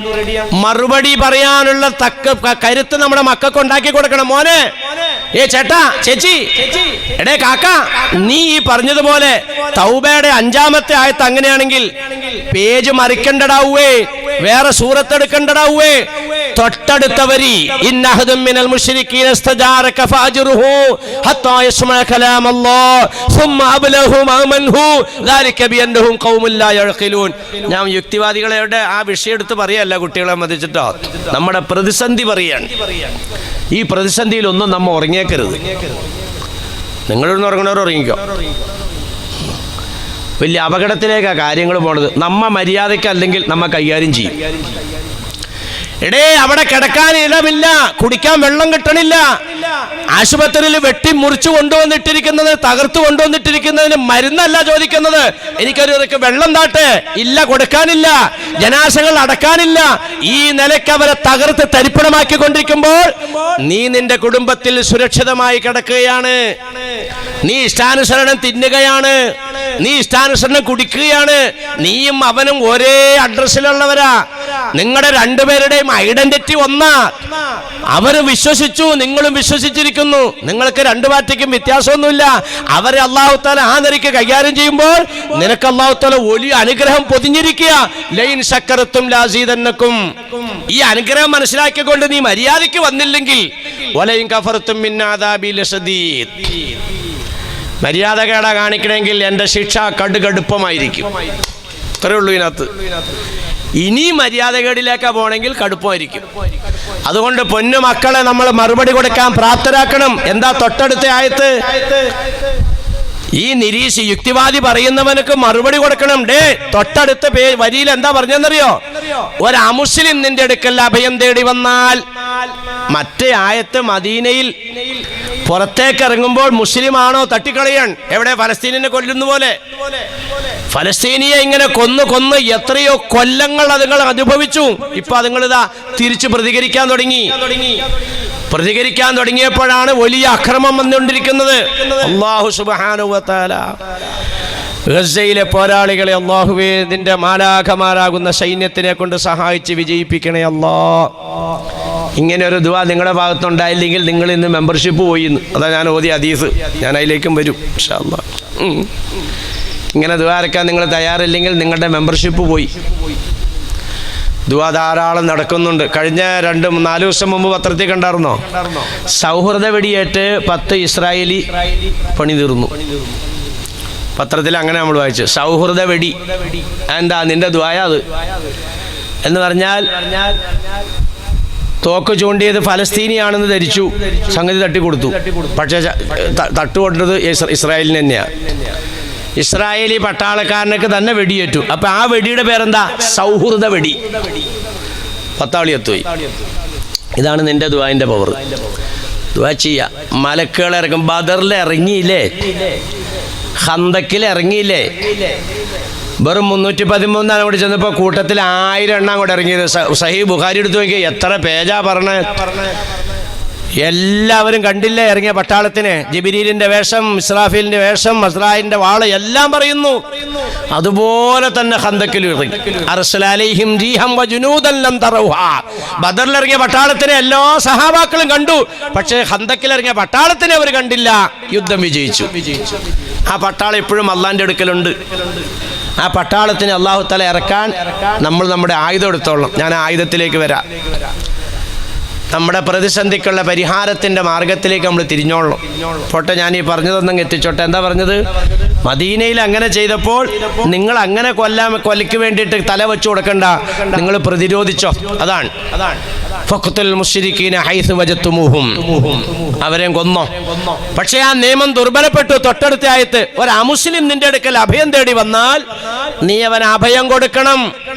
എന്നിട്ട് എന്ത് ചെയ്യണം? ഹത്താ യസ്മഅ കലാം അല്ലാഹ്, അള്ളാഹനെ അവർക്ക് പരിചയപ്പെടുത്തി കൊടുക്കണം. അവൻ മുസ്ലിം ആയില്ലേ? കാരണം നമ്മുടെ അടുത്തൊരു മുസ്ലിം, ഒരു അമുസ്ലിം നമ്മുടെ കസ്റ്റഡിയിൽ വന്നിരിക്കുകയാണ്. അവനോട് അള്ളാഹിനെ പറ്റി പറഞ്ഞു കൊടുക്കണം. മുസ്ലിം ആയില്ലേ? നീ അവിടെ അവനോട് വേറെ ഒന്നും പറയണ്ട. പിന്നെ എന്ത് ചെയ്യണം? അവനോട് ചോദിക്കണം, സുഹൃത്തെ നിനക്ക് എവിടെ എത്തേണ്ടത്? നിനക്ക് നിർഭയമായ സ്ഥലം എവിടെയാണ്? ഞാൻ അവിടെ കൊണ്ടുവന്നാക്കാം. അവനെ കൊണ്ടുപോയി ആക്കണം. അവൻ വിശ്വസിക്കാത്ത എന്തുകൊണ്ടാ? ഖൗമുല്ലായഖിലൂൻ, അവർ ബുദ്ധി കുറവാണ്. ഈ ആയത്ത് നമ്മുടെ മക്കൾക്ക് പറഞ്ഞു കൊടുക്കാൻ അറിയില്ല. അല്ലെങ്കിൽ സഹോദര, പരിശുദ്ധ ഖുർആൻ ഭരണഘടനയായി അംഗീകരിക്കുന്ന രാജ്യമാണ് സൗദി. അതുപോലെ ഇഷ്ടം പോലെ മുസ്ലിം രാജ്യങ്ങൾ. നിങ്ങളുടെ അപ്പനും ജ്യേഷ്ഠനും അനുജനും പെങ്ങളും അമ്മയും ഒക്കെ ഈ മുസ്ലിം രാജ്യങ്ങളിലേക്ക് ചെല്ലുമ്പോൾ അവിടുത്തെ എയർപോർട്ടിൽ നിങ്ങളെ വേണ്ടതുപോലെ പരിശോധന നടത്തും. അങ്ങനെ എമിഗ്രേഷനിൽ നിങ്ങളൊരു അമുസ്ലിമാണെന്ന് തെളിയുമ്പോൾ അവിടെ നിൽക്കുന്ന പട്ടാളക്കാരൻ നീങ്ങി നിൽക്കണോ, നീ ഒരു അമുസ്ലിമാണ്, നിന്നെ ഇപ്പോൾ വെടിവെക്കുകയാണെന്ന് പറഞ്ഞ് ഈ ലോകത്തെവിടെയെങ്കിലും ഒരു മുസ്ലിം രാജ്യത്തെ എയർപോർട്ടിൽ ഒരു അമുസ്ലിമിനെ എമിഗ്രേഷനുമായി ബന്ധപ്പെട്ട് വെടിവെച്ചിട്ടുണ്ടോ സുഹൃത്തെ എന്ന് ചോദിക്കാൻ നമ്മുടെ മക്കൾക്കറിയില്ല. ഇതിന് നമ്മുടെ മക്കളെ പ്രാപ്തരാക്കിയില്ലെങ്കിൽ അവിടുത്തെ വംശഹത്യ ഇവിടെയും സംഭവിച്ചുകൊണ്ടിരിക്കുകയാണ്. അതുകൊണ്ട് ജനങ്ങളെ, ഈ വംശഹത്യകളെല്ലാം നടക്കുമ്പോൾ, ഈ രീതിയിലുള്ള ഭയപ്പാടുകളും പ്രതിസന്ധികളും എല്ലാം ഉണ്ടാകുമ്പോൾ നിന്നോട് എടുക്കാൻ പറഞ്ഞിരിക്കുന്ന ആയുധം ഏതാണെന്നറിഞ്ഞോ? ഞാൻ അതിലേക്ക് പറഞ്ഞുകൊണ്ടിട്ട് എന്റെ സംസാരം നിർത്താൻ പോവുകയാണ്. അദ്ദുആഉ സിലാഹുൽ മുഅ്മിൻ വഇമാദുദ്ദീൻ നബിയിനാ റസൂലുള്ളാഹി. ഇതാണ്. അവരേത് ആധുനിക യന്ത്രങ്ങളും ആധുനിക ആയുധങ്ങളും കൊണ്ടുവന്നോട്ടെ, നിന്റെ ആയുധം ദുആയാണെന്ന് നബിയിനാ റസൂലുള്ളാഹി. നീ അള്ളാഹിനോട് പറയണം, പടച്ചവനെ ഞങ്ങളെ രക്ഷപ്പെടുത്തണേ റബ്ബേ എന്ന് പറയാൻ തയ്യാറാണ്. അങ്ങനെ നീ പറയുമ്പോൾ എങ്ങനെ പറയണം, നീ ആരായിരിക്കണം, അവിടെയാണ് വിഷയം. നീ ദുആ സ്വീകരിക്കാൻ യോഗ്യതയുള്ളൊരു മുസ്ലിമായിട്ട് മാറണം. ഒന്നാമത്തതാണ്. എന്നിട്ട് ദുആ ചെയ്യണം. നീ ശരിയായി അള്ളാഹു തൃപ്തിപ്പെട്ട ഒരു അടിമയായിട്ട് മാറണം. എന്ന് പറഞ്ഞാൽ നമ്മുടെ ജീവിതത്തിന്റെ വിശുദ്ധി നാം തിരിച്ചെടുക്കാൻ തയ്യാറാകണം.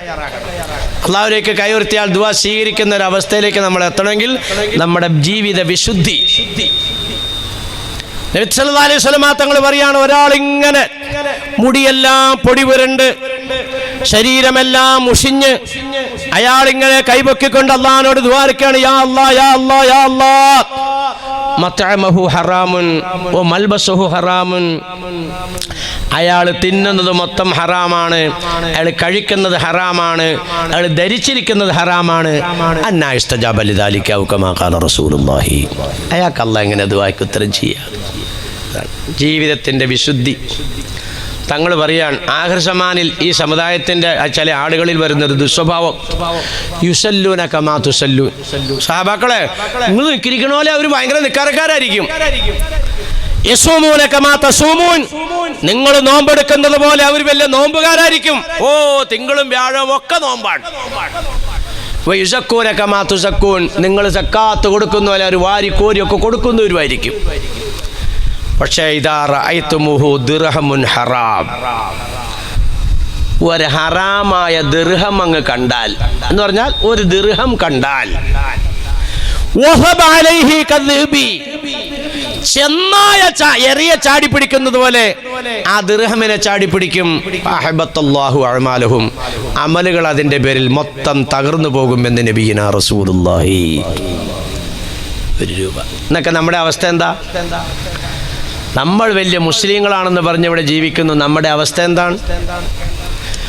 റൂം വാടകയ്ക്കെടുത്തു. അള്ളാഹിന്റെ ആരിഫ്യങ്ങൾപ്പെട്ട ഒരു മഹാൻ ഗസാലി ഇമാം തങ്ങൾ പറയാണ്, എല്ലാവരും ഒന്ന് ശ്രദ്ധിച്ചേ, റൂം വാടകയ്ക്കെടുത്തു. ഇത് കാട്ടുകഥ പറയല്ല, ഹുജ്ജത്തുൽ ഇസ്ലാം അബു ഹാമിദുൽ ഗസാലി റളിയല്ലാഹു തആല നമുക്ക് പഠിപ്പിച്ചു തരികയാണ്. റൂം വാടകയ്ക്കെടുത്ത് എന്തിനാ? ഹദീസ് എഴുതാൻ. ഹദീസ് എഴുതാൻ കലമിങ്ങനെ മഷിയിൽ മുക്കി പേപ്പറിലേക്ക് വെച്ചപ്പോൾ പേപ്പറിനകത്ത് മഷി വീണു. സ്വാഭാവികമായിട്ട് നമ്മളൊക്കെ ചെയ്യാറുള്ളത് പോലെ ആ ഭിത്തിയിൽ നിന്ന് നഖം കൊണ്ട്, സഹോദരിമാരൊന്ന് ശ്രദ്ധിച്ചോ, നഖം കൊണ്ട് ഒരല്പം മണ്ണും കൂടി ചിരണ്ടി എടുത്തു. മക്കളെയൊക്കെ വേണ്ട രീതിയിലൊക്കെ വളർത്തിക്കോട്ടോ. ഇല്ലെങ്കിൽ നമ്മളെല്ലാവരും ഒരു തടങ്കൽ പാളയത്തിലേക്ക് പോകണമെങ്കിൽ സമാധാനമുണ്ട്. കാരണം കൊച്ചിനെ കാണാമല്ലോ, കെട്ടിയവനെ കാണാമല്ലോ. ഇതങ്ങനെയല്ല. എന്നെ ഒരു പാളയത്തിലാണെങ്കിൽ എൻ്റെ ഭാര്യനെ വേറെ പാളയത്തിലാ, മോനെ വേറെ പാളയത്തിലാ. ഇതാ അവസ്ഥ. ഒറ്റ മാർഗമുള്ളൂ, അങ്ങോട്ട് പിടി കൊടുക്കാതെ തന്നെ, വേറെ ഒരു മാർഗവും ഇല്ല. പുതിയ പ്രതിപക്ഷ സംവിധാനമൊക്കെ ഉണ്ടാവുന്ന നടക്കണ കാര്യമൊന്നുമില്ല. അതൊക്കെ പള്ളി പൊളിച്ചോട് പോയി. ബാബരി മസ്ജിദ് പൊളിച്ചതോടുകൂടി അതൊക്കെ തീർന്നുപോയി. ഇനി പിന്നെ അതിനെപ്പറ്റിയൊന്നും പറഞ്ഞിട്ടൊന്നും കാര്യമില്ല. ഇവിടെ ഒന്നും ഉണ്ടാവില്ല. അടുത്ത ഇലക്ഷനിലും ഇപ്പോൾ ഭരിക്കുന്ന സർക്കാർ തന്നെ ഭരണത്തിൽ വരും. അവരുടെ മനസ്സിന് മാറ്റം കൊടുക്കണേ റബ്ബേ എന്ന് അവരുടെയും നിന്റെയും റബ്ബിനോട് പറയലല്ലാതെ പരിഹാരമില്ല. അതെങ്ങനെ പറയണം അതാ പഠിപ്പിക്കാൻ വേണം, അതാ പറഞ്ഞുതരാൻ വേണം. ചുമ്മാ പറഞ്ഞാൽ സ്വീകരിക്കുമോ? ഈ കലമിൽ നിന്നും വീണ കട്ടമഷി ഉണങ്ങാൻ വേണ്ടി ചുമരിൽ നിന്ന് നഖം കൊണ്ടൊരൽപ്പം മണ്ണ് ഇങ്ങനെ ചിരണ്ടി എടുത്തിട്ട് ആ മഷിയിലേക്ക് ഇട്ടു. എന്നിട്ട് പേപ്പർ പൊക്കി ഇങ്ങനെ കുടഞ്ഞപ്പോൾ ക്ലിയറായി. പക്ഷേ പിന്നെ അദ്ദേഹം കലമെടുത്തില്ല. നേരെ റൂമിന്റെ ഉടമയെ അന്വേഷിച്ച് ചെന്നു. അയാളോട് പറഞ്ഞു, സഹോദരാ, നിങ്ങളുടെ റൂം ഞാൻ വാടകയ്ക്കെടുത്തത് ഹദീസ് എഴുതാനാണ്. പക്ഷെ എന്റെ ഭാഗത്തു നിന്നൊരു വലിയ തെറ്റ് സംഭവിച്ചു പോയി. എന്റെ പേപ്പറിലേക്ക് വീണ കട്ടമഷി ഉണക്കാൻ ഞാൻ നിങ്ങളുടെ ഭിത്തിയിൽ നിന്നൊരൽപ്പം മണ്ണ് നഖവും കൊണ്ട് ചിരണ്ടിയെടുത്തു. അത് നിങ്ങൾ എനിക്ക് പൊരുത്തപ്പെട്ടു തരണം. ബഹുമാനപ്പെട്ട ഹുജ്ജത്തുൽ ഇസ്ലാം അബൂ ഹാമിദുൽ ഗസാലി, സ്വർഗത്തിൽ പോയ മഹാന്മാരുടെയൊക്കെ അവസ്ഥയായി പോയി പറയണേ. എങ്ങനെയുണ്ട് നമ്മുടെ അവസ്ഥ? നഖവും കൊണ്ട് ചിരണ്ടിയെടുത്ത മണ്ണ് പൊരുത്തപ്പെടിപ്പിക്കാൻ കെട്ടിടത്തിന്റെ ഉടമയെ അന്വേഷിച്ച് പോയെങ്കിൽ നമ്മുടെ അതിർത്തിക്കല്ല ആദ്യം കടന്നത് ഇങ്ങനെയായിരുന്നോ? ചുമ്മാ ഒന്ന് ആലോചിക്ക്. അന്ന് സർവേയർ വന്ന് അളന്നപ്പോൾ കുറ്റി അടിച്ചോടത്തി തന്നെയാണോ എപ്പോഴും കുറ്റി ഇരിക്കുന്നത്? അത് അപ്പുറത്തേക്ക് മാറിപ്പോയോ? നമ്മൾ ആരാ? നമ്മൾ വലിയ മുസ്ലിങ്ങളാണ്. ഒരു മുന്തിരി ഹൽക്ക് വിട്ട് താഴേക്ക് പോയി.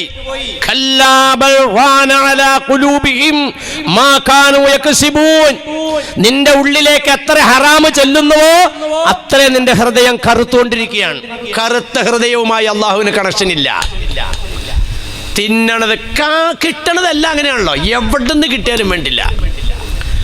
ഒരു മുന്തിരി അകത്തേക്ക് ഹൽക്ക് വിട്ടിറങ്ങിയപ്പോൾ മുന്തിരി കൊണ്ടുവന്ന് വെച്ചതായ പണിക്കാരൻ തോഴി ചോദിച്ചു, ബഹുമാനപ്പെട്ടവരെ, അവിടെ നിന്ന് എന്ത് ഭക്ഷണം കിട്ടിയാലും എവിടെ നിന്നാണെന്ന് അന്വേഷിക്കാതെ കഴിക്കാറില്ലല്ലോ.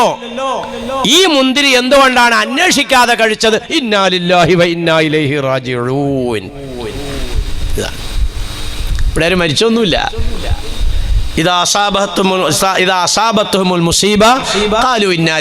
നിങ്ങൾ ഈ ഫദ്കുറുല്ലാഹ കസീറൻ ലഅല്ലക്കും തുഫ്ലിഹൂൻ ഈ ഖുർആൻ ഓതണില്ലേ? നിസ്കാരം കഴിഞ്ഞിട്ട് പടിഞ്ഞാട്ട് ഇരിഞ്ഞിട്ട് അഫ്ദൽ ദിക്ർ പറഞ്ഞ ലാ ഇലാഹ ഇല്ലല്ലാഹ് മാത്രമാണെന്നാണ് നിങ്ങൾ മനസ്സിലാക്കിയേക്കുന്നത്. നമ്മുടെ ജീവിതത്തിൽ എല്ലാ സമയങ്ങളിലും, നമ്മുടെ ജീവിതത്തിൽ മുഴുവൻ സമയവും അള്ളാഹുവിനെ സ്മരിക്കുന്നവർ ദാഖിറാകണം, ദാഖിറത്താകണം. അതാണ് എന്ന് പറഞ്ഞാൽ നടക്കുന്ന വഴിയിൽ കാല് തട്ടി ഇന്നാ ലില്ലാഹി തന്നെ ഓട്ടോമാറ്റിക്കായിട്ട് വരണം. നമ്മൾ ടോയ്ലറ്റിന്റെ കവാടത്തിലേക്ക് എല്ലുവാണ്, ഇടത്തെ കാല് വെക്കുമ്പോൾ തന്നെ ബിസ്മില്ലാഹി അല്ലാഹുമ്മ ഇന്നി വരണം. ഇന്നാ ലില്ലാഹി. ഞാൻ പണ്ട് ട്രാൻസ്പോർട്ട് ബസ്സിലാണ് വഴുതി നടന്നുകൊണ്ടിരുന്നത്. തമ്പാനൂരിൽ നിന്ന് അന്നൊക്കെ സൂപ്പർ ഫാസ്റ്റ് ഇറങ്ങിയ കാലം. തമ്പാനൂരിൽ നിന്ന് വണ്ടിയെ കയറ്റി കമ്മിറ്റിക്കാർ. അള്ളാഹു ഒരു വലിയ നിഅമത്ത് ചെയ്തിരിക്കുന്നത്, വണ്ടിയെ കയറി സീറ്റ് കിട്ടിയാൽ അൽഹംദുലില്ലാഹ് ഞാനങ്ങ് ഉറങ്ങും. കാരണം പകലൊന്നും ഒന്നും ഉറങ്ങാൻ നേരമില്ല, പകൽ മദ്രസ പഠിപ്പിക്കണം, രാത്രിയാണ് വഴുതിന് വേണം. അങ്ങനെയാണ്. അങ്ങനെ ചേർത്തല വന്നപ്പോൾ 4 ലൈൻ ഉണ്ടായ കാലം. ചേർത്തല വന്നു കഴിഞ്ഞപ്പോൾ സൂപ്പർ ഫാസ്റ്റ് എന്ത് ചെയ്തത്, മീഡിയനിലേക്ക് അങ്ങോട്ട് കയറി. അപ്പോൾ മൊത്തം വണ്ടി കുലുങ്ങി. ഈ കുലുക്കത്തിൽ ഞാനും കുലുങ്ങില്ല. ഈ അടുത്തിരിക്കണമാ ഞാൻ നോക്കും, അന്ന് ഇയാൾ എന്തുട്ടി പിരാന്തനുള്ള ഏതാണ്ട് വച്ചോ. ഈ വണ്ടി കുലുങ്ങിയപ്പോൾ തന്നെ എൻ്റെ നാവിൽ വന്നതാണ് ഇന്നാലില്ല. ഞാൻ ഉറക്കത്തിലായിരുന്നേ, കണ്ണൂർ. ഇത് വരണം ഉണ്ടോ? ഇവിടെ എന്താ വന്നത്? ഇവിടെ ഒന്നും മരിച്ചിട്ടൊന്നുമില്ല. ഈ മഹാനായ മനുഷ്യന്റെ ഉള്ളിലേക്ക് പോയ മുന്തിരി ഏതാണെന്ന് അറിയില്ലല്ലോ. അതൊരു മുസീബത്താണ്. ചോദിച്ചു, മോനെ, ഈ മുന്തിരി നിനക്ക് എവിടെ നിന്ന് കിട്ടിയതാണ്? ബഹുമാനപ്പെട്ടവരെ, ഞാൻ അജ്ഞതയുടെ കാലഘട്ടത്തിൽ മുഖം നോക്കി ലക്ഷണം പറയുന്ന ആളായിരുന്നു. ഇന്നുണ്ട് താത്ത മിറ്റടിച്ചോണ്ടിരിക്കുമ്പോഴായിരിക്കും കുറത്തി കയറി വരുന്നത്. അപ്പോൾ മിറ്റടിക്കുന്ന താത്ത നിവരൂല, അങ്ങനെ അടിച്ചോണ്ടിരിക്കും. അപ്പോൾ കുറത്തി പറയും, 2 കൊമ്പൻ 1 കൊമ്പി. ഓ, അത് ശരിയാണല്ലോ ഉള്ള പറഞ്ഞത്. 2 ആങ്കൊച്ച് 1 പെങ്കൊച്ച്. വീട്ടിലെ കൊമ്പം കാറുന്നവർ ഇച്ചിരി മുങ്കോപിയാണെങ്കിലും നല്ല സ്വഭാവക്കാരനാണ്. ശരിയാണല്ലോ കെട്ടിയോൻ. അപ്പോഴൊന്നും താത്ത അടിക്കൽ നിർത്തുന്നില്ല കേട്ടോ, അടിച്ചോണ്ടിരിക്കുകയാണ് മുറ്റം. കൊമ്പിക്കൊരു കല്യാണം വന്നുവെങ്കിലും അത് മുടങ്ങി. അപ്പോഴും പുള്ളിക്കാരത്തി അടി നിർത്തണില്ല. മുടക്കിയത് പുറത്താരും അല്ല, കുടുംബത്തിലുള്ള ആളുകൾ കുറത്തി കയറി വാ. എൻ്റെ നാത്തൂനാ മുടക്കിയേക്കണേന്ന് എനിക്കറിയാമായിരുന്നു. ഇപ്പോൾ കുറത്തി പറഞ്ഞല്ലോ കുടുംബത്തിൽപ്പെട്ട ആളെന്ന്. വാ കയറിയിരിക്കേ. എന്നൊരു പണി, ഒരു വെറ്റിലെ ഒരു അടക്കയും ഒരു 101 രൂപയും വെക്കുകയും. ഓക്കെ വേണമെങ്കിൽ 1001 രൂപയും വെച്ചേക്കാം, കാരണം സംഗതി ഇവിടെ പിടികിട്ടാൻ പോവാണ്. പാടില്ല, കേൾക്കാൻ പാടില്ല, ഇരുത്താൻ പാടില്ല, കൊടുക്കാൻ പാടില്ല. ഇതാണ് ഇഷ്ടം പോലെ നടക്കുന്നുണ്ട്. ഇഷ്ടം പോലെ മുഖം നോക്കി ലക്ഷണം പറയുന്ന പരിപാടി, കണക്ക് നോക്കി ഗണിച്ച് പറയുന്ന പരിപാടി. എന്തൊക്കെ സൂക്ഷിച്ചാലാ ഇപ്പം സ്വർഗത്തിൽ പോണല്ലേ. ഇതൊന്നും വേണ്ട, നിങ്ങളങ്ങ് പൊക്കോ അപ്പുറത്തേക്ക്. പേരും മാറ്റിയാൽ മതി, വേറെ കുഴപ്പമൊന്നുമില്ല. പേരും മാറ്റി ഇവിടുത്തെ സുരക്ഷ തരാമെന്ന് പറയുന്ന പാർട്ടിയുടെയൊക്കെ കൂട്ടത്തിലങ്ങ് കൂടിക്കോ. ആരാ പറയണേ ഇപ്പം ഇതിനകത്ത് നിൽക്കാൻ? ഇതിനകത്ത് ഇപ്പം ഇങ്ങനെ വോട്ട് കിട്ടിയിട്ട് പ്രത്യേകിച്ച് അള്ളാഹ്ക്ക് അങ്ങനെ സീറ്റ് ഉറപ്പിക്കേണ്ട കാര്യമൊന്നും ഇതിനകത്തില്ല. വല്ലാത്തൊരു അത്ഭുതം തന്നെയാണ്. പൊക്കോളാൻ പറഞ്ഞാൽ പോവില്ല, എന്നാൽ അതിനകത്ത് മര്യാദയ്ക്ക് കിടാന്ന് പറഞ്ഞാൽ അത് നിൽക്കില്ല. അങ്ങനെയല്ലേ? പൊക്കോളാൻ പറഞ്ഞാൽ പോവോ? അല്ല, ഞാൻ പറയണില്ല, വെറുതെ സമയം നഷ്ടപ്പെടും. ഇവിടെ ശ്രദ്ധിച്ചോ, ഇവിടെ ശ്രദ്ധിച്ചോ. ഇത് എവിടെ നിന്നാ മോനെ കിട്ടിയത് ചോദിച്ചപ്പോൾ പറഞ്ഞ മറുപടി ഇതാണ്. ഞാൻ അജ്ഞതയുടെ കാലഘട്ടത്തിൽ ഇസ്ലാമിലേക്ക് വരുന്നതിന് മുമ്പ് ഞാനിങ്ങനെ മുഖം നോക്കി ലക്ഷണം പറയുമായിരുന്നു. ഒരു വീട്ടുകാരന്റെ വീട്ടിൽ നടക്കുന്ന വിവാഹത്തെ പറ്റി ഞാൻ മുൻകൂട്ടി പ്രവചിച്ചു. അതേപോലെ വിവാഹം നടന്നു. അയാൾ എന്നെ അന്വേഷിച്ചെടുക്കാൻ, ഒരു പാരിതോഷികം തരാൻ. അങ്ങനെ മാർക്കറ്റിൽ വെച്ച് അയാൾ എന്നെ കണ്ടുമുട്ടി. അപ്പോൾ എനിക്ക് അയാൾ സമ്മാനമായി വാങ്ങിത്തന്ന മുന്തിരിയാണ് ഞാൻ അങ്ങയുടെ മുന്നിൽ കൊണ്ടുവന്ന് വെച്ചത്. തൊണ്ടയിലിട്ട് വിരലിട്ട് അനക്കാൻ തുടങ്ങി. എന്തിന്? ഇതൊന്ന് ഛർദിച്ച് പുറത്തേക്ക് പോരാൻ. രക്ഷയില്ല. ചോര തുപ്പുന്ന കണ്ടപ്പോൾ മുമ്പിരിക്കുന്നവർ ചോദിച്ചു, അമീറുൽ മുഅ്മിനീൻ, ആരായി തുപ്പണയാള്? അമീറുൽ മുഅ്മിനീൻ സയ്യിദന അബൂബക്കർ സിദ്ദീഖ് റളിയല്ലാഹു അൻഹു. എന്തിനാ മഹാനവറുകളെ? ഇതെന്റെ ഉദരത്തിൽ കിടന്നാൽ ഞാൻ നിസ്കരിച്ചിട്ട് കാര്യമില്ല. സഹോദരിമാരെ, ഇത് ശ്രദ്ധിക്കണുണ്ടോ? ഞാൻ ദുആ ചെയ്തിട്ട് കാര്യമില്ല. എന്റെ വയറ്റിൽ കിടക്കുന്ന മുന്തിരി ഹറാമായ മുന്തിരിയാണ്. അത് ദഹിച്ച് അതിന്റെ ബ്ലഡ് എന്റെ ഞരമ്പിലൂടെ എത്ര കാലം ഒഴുകുന്നു അത്രയും കാലവും എന്റെ ദുആ അല്ലാഹുവിലേക്ക് കടന്നു പോവില്ല. എങ്ങനെയുണ്ട്? അവസാനം മുന്നിൽ കണ്ടോണ്ടിരുന്നവർ പറഞ്ഞു, അല്പം വെള്ളം കൂടുതൽ കുടിക്ക് ബഹുമാനപ്പെട്ടവരെ. കുറെ വെള്ളം അങ്ങോട്ട് കുടിച്ചിട്ട് തൊണ്ടയൊന്ന് നനക്കി നോക്ക്. അപ്പൊ വെള്ളം കക്കി വരുന്നതിന്റെ കൂട്ടത്തിൽ മുന്തിരിയും പോരാം. അതുപോലെ ചെയ്തു. വെള്ളം അങ്ങോട്ട് കുടിച്ചു, തൊണ്ടയിലിട്ട് അങ്ങോട്ട് ഇളക്കി, ഇങ്ങോട്ട് ഛർദ്ദിച്ചു, കക്കി പോന്നപ്പോ മുന്തിരി വന്നു. അൽഹംദുലില്ലാഹ്. എന്തോരം കക്കേണ്ടതുണ്ടാവും, ഇപ്പൊ ഛർദ്ദിക്കേണ്ടതുണ്ടാവും. അപ്പോൾ വലിയ അപകടത്തിൽ ആ സമൂഹം. സാമ്പത്തിക വിശുദ്ധി എന്ന് പറയുന്നത് ശാരീരിക വിശുദ്ധി പോലെ തന്നെ മറ്റൊരു ഭാഗമാണ്. സാമ്പത്തിക വിശുദ്ധി ഈ രീതിയിൽ അവിടുത്തെ അയലക്കംകാരൻ്റെ ഇങ്ങോട്ട് ചാടിയ മാങ്ങ, തേങ്ങ അല്ലെങ്കിൽ പേരക്ക, ഇതൊന്നും ഇങ്ങോട്ട് ചാടിയ പിന്നെ അള്ള ഇങ്ങോട്ട് ഇറക്കി തന്നാന്നല്ലേ പറഞ്ഞേ. ഇനി ഇതൊക്കെ പെട്ട ബഹുമാനികളെ സബുൽ മൂബിഖാത്തിൽപ്പെട്ട തെറ്റല്ലേ പലിശ? പണയം വെച്ച്, ആധാരം കൊണ്ടൊന്ന് പണയം വെച്ച് പറിച്ചപ്പെടുന്ന വീടിനകത്തല്ലേ കിടക്കുന്നത്. നമ്മൾ എവിടെ ചെന്ന് പറയൂ ഇത്? പറ. ഈ ദുനിയാവിൽ അല്ലാഹു സുബ്ഹാനഹു വ തആല പൊറുക്കാത്ത 7 തെറ്റെണ്ണി പറഞ്ഞെങ്കിൽ എന്ന് പറഞ്ഞാൽ ശിക്ഷ ഉറപ്പാണ്. ആ ശിക്ഷ കിട്ടിയിട്ടേ മോചനമുള്ളൂ. അതാണ് സബുൽ മൂബിഖാത്ത്. ഒന്നാമത്തത് ശിർക്ക്, രണ്ടാമത്തത് സിഹർ, മൂന്നാമത്തത് കൊല, നാലാമത്തത് പലിശ. 7 എണ്ണി പറയുന്നു. പലിശ നോക്കിയെന്ന് എവിടെ എത്തിയെന്ന്? പലിശയുമായിട്ടുള്ള ഇടപാടല്ലാതെ ഇന്ന് സഹോദരന്മാരെ നമ്മളിൽപ്പെട്ട നല്ലൊരു വിഭാഗത്തെ ഇങ്ങനെ ഉള്ളവൻ കൈപൊക്കിയാ കിട്ടും. അതാ അള്ളാഹുവിന്റെ റസൂൽ ചോദിക്കുന്നത്. നീ തിന്നണത് ഹറാമ്, നീ ധരിച്ചേക്കണത് ഹറാമ്, നീ കുടിക്കണത് ഹറാമ്, നീ ഉണ്ടായത് തന്നെ ഹറാമിൽ. അതുകൊണ്ട് അതും സംഭവിച്ചു. ഉണ്ടായത് തന്നെ ഹലാലാല വഴിയിൽ കൂടി അല്ല. നീ ഇങ്ങനെ ദുആ ചെയ്താൽ അന്നാ യുസ്തജാബല, എങ്ങനെയാണ് ആ ദുആക്ക് ഉത്തരം കിട്ടുക? അതുകൊണ്ട് ജീവിതത്തിന്റെ വിശുദ്ധി വരുത്തുക. മറ്റൊരുത്തൻ്റെ ഒന്നും പിടിച്ചു പറിച്ച് അകത്തേക്ക്. അതാണല്ലോ ഇപ്പോൾ ₹1. അപ്പം ആ താടിയും തലക്കെട്ടും മക്കനും ഒക്കെ അങ്ങോട്ട് മാറിപ്പോയേ. ഒരു ഹറാമായ ഒരു കുറെ പൈസയുടെ ഒരു വകുപ്പും കൂടി വന്നാൽ ചാടിയാ പിടിക്കാതേലേക്ക്. തങ്ങളുടെ ശൈലിക്ക് ചെന്നായ എറിയെ ചാടി പിടിക്കുന്നത് പോലെ അഹ്ബത്തല്ലാഹു അഅമാലു, മൊത്തം അമ്പലും പൊളിഞ്ഞു പോയി. ഒരു തേങ്ങയിൽ മുഴുവൻ നിസ്കാരം പോയി, ഒരു മാങ്ങയിൽ മൊത്തം നിസ്കാരം പോയി, ഒരു പേരക്കയിൽ മൊത്തം നോമ്പ് പോയി. ഇതൊക്കെ ചെറിയ കാര്യങ്ങളാണോ? മുസ്ലിമിന്റെ ജീവിതം മുസ്ലിമിൻ്റെതാകട്ടെ. സ്ത്രീധനത്തിന്റെ പേരിൽ ആത്മഹത്യ ചെയ്യേണ്ടി വന്നെങ്കിൽ ഈ മുസ്ലിം സമുദായത്തിന് അപമാനമല്ലേ അത്? ഭർത്താവ് ദേഷ്യപ്പെട്ടതിന്റെ പേരിൽ ആത്മഹത്യ ചെയ്തെങ്കിൽ ഈ സമുദായത്തിന് അപമാനമല്ലേ ഇത്? നമ്മൾ ശരിയായ മുസ്ലിങ്ങളാവുക. ഇങ്ങനെ ജനങ്ങളെ എൻ്റെ സംസാരം നീണ്ടുപോയി. ജീവിതത്തിന്റെ വിശുദ്ധി വരുത്തിയതിന്റെ ശേഷം നമ്മൾ ആയുധം എടുക്കുക. അള്ളാഹിനോട് ദുആ ചെയ്യണം. എങ്ങനെ? ലില്ലാഹിൽ അസ്മാഉൽ ഹുസ്നാ ഫദ്ഉ ബിഹാ. പടച്ചവനോട് ദുആ എടുക്കേണ്ടത് എങ്ങനെയാണെന്നറിയോ? അവന്റെ അസ്മാഉൽ ഹുസ്ന ചൊല്ലിക്കൊണ്ട് ദുആ എടുക്കുക. പരിഹാരത്തിന്റെ പോയിന്റിലേക്ക് ചെന്നെത്തി. ലോകമെമ്പാടും വിപത്ത് നിറഞ്ഞു നിൽക്കുമ്പോൾ, കടുത്ത പരീക്ഷണം സമുദായം നേരിട്ടുകൊണ്ടിരിക്കുമ്പോൾ, ലാ യൻജു മിൻഹാ ഇല്ലാ മൻ ദഅാക ദുആഇൽ ഗരീഖ്, ആ കാലഘട്ടത്തിൽ മുങ്ങി മരിക്കുന്നവൻ ദുആ ചെയ്യുന്ന പോലെ ദുആ ചെയ്യുന്നവനല്ലാതെ രക്ഷപ്പെടുകയില്ല. ദുആഇന്റെ ശൈലി, ജീവിതത്തിന്റെ ശൈലി ഞാൻ ചെറുതായിട്ടൊന്ന് പറഞ്ഞു. ഇനി ദുആഇന്റെ ശൈലി പറയാണ്. മുങ്ങി മരിക്കുന്നവൻ ദുആരക്കുന്നത് പോലെ ദുആ ചെയ്യുന്ന ആളുകളല്ലാതെ രക്ഷപ്പെടൂല. ഏതാണ് മുങ്ങി മരിക്കുന്നവന്റെ ദുആ? ചോദിക്കപ്പെട്ടു, ഏതാണ് മുങ്ങി മരിക്കുന്നവന്റെ ദുആ? ഖീല വമാ ദുആഉൽ ഗരീഖ്, മുങ്ങി മരിക്കുന്നവന്റെ ദുആ ഏതാണ്? അപ്പോൾ പറയപ്പെട്ടു, യാ അല്ലാഹ്, യാ റഹ്മാൻ, യാ റഹീം, യാ മുഖല്ലിബൽ ഖുലൂബ് സബ്ബിത് ഖൽബി അലാ തഅതിക. ഇങ്ങനെ ദുആർക്കുന്നവനെ രക്ഷപ്പെടുകയുള്ളൂ എന്ന് നബിയുനാ റസൂലുള്ളാഹി.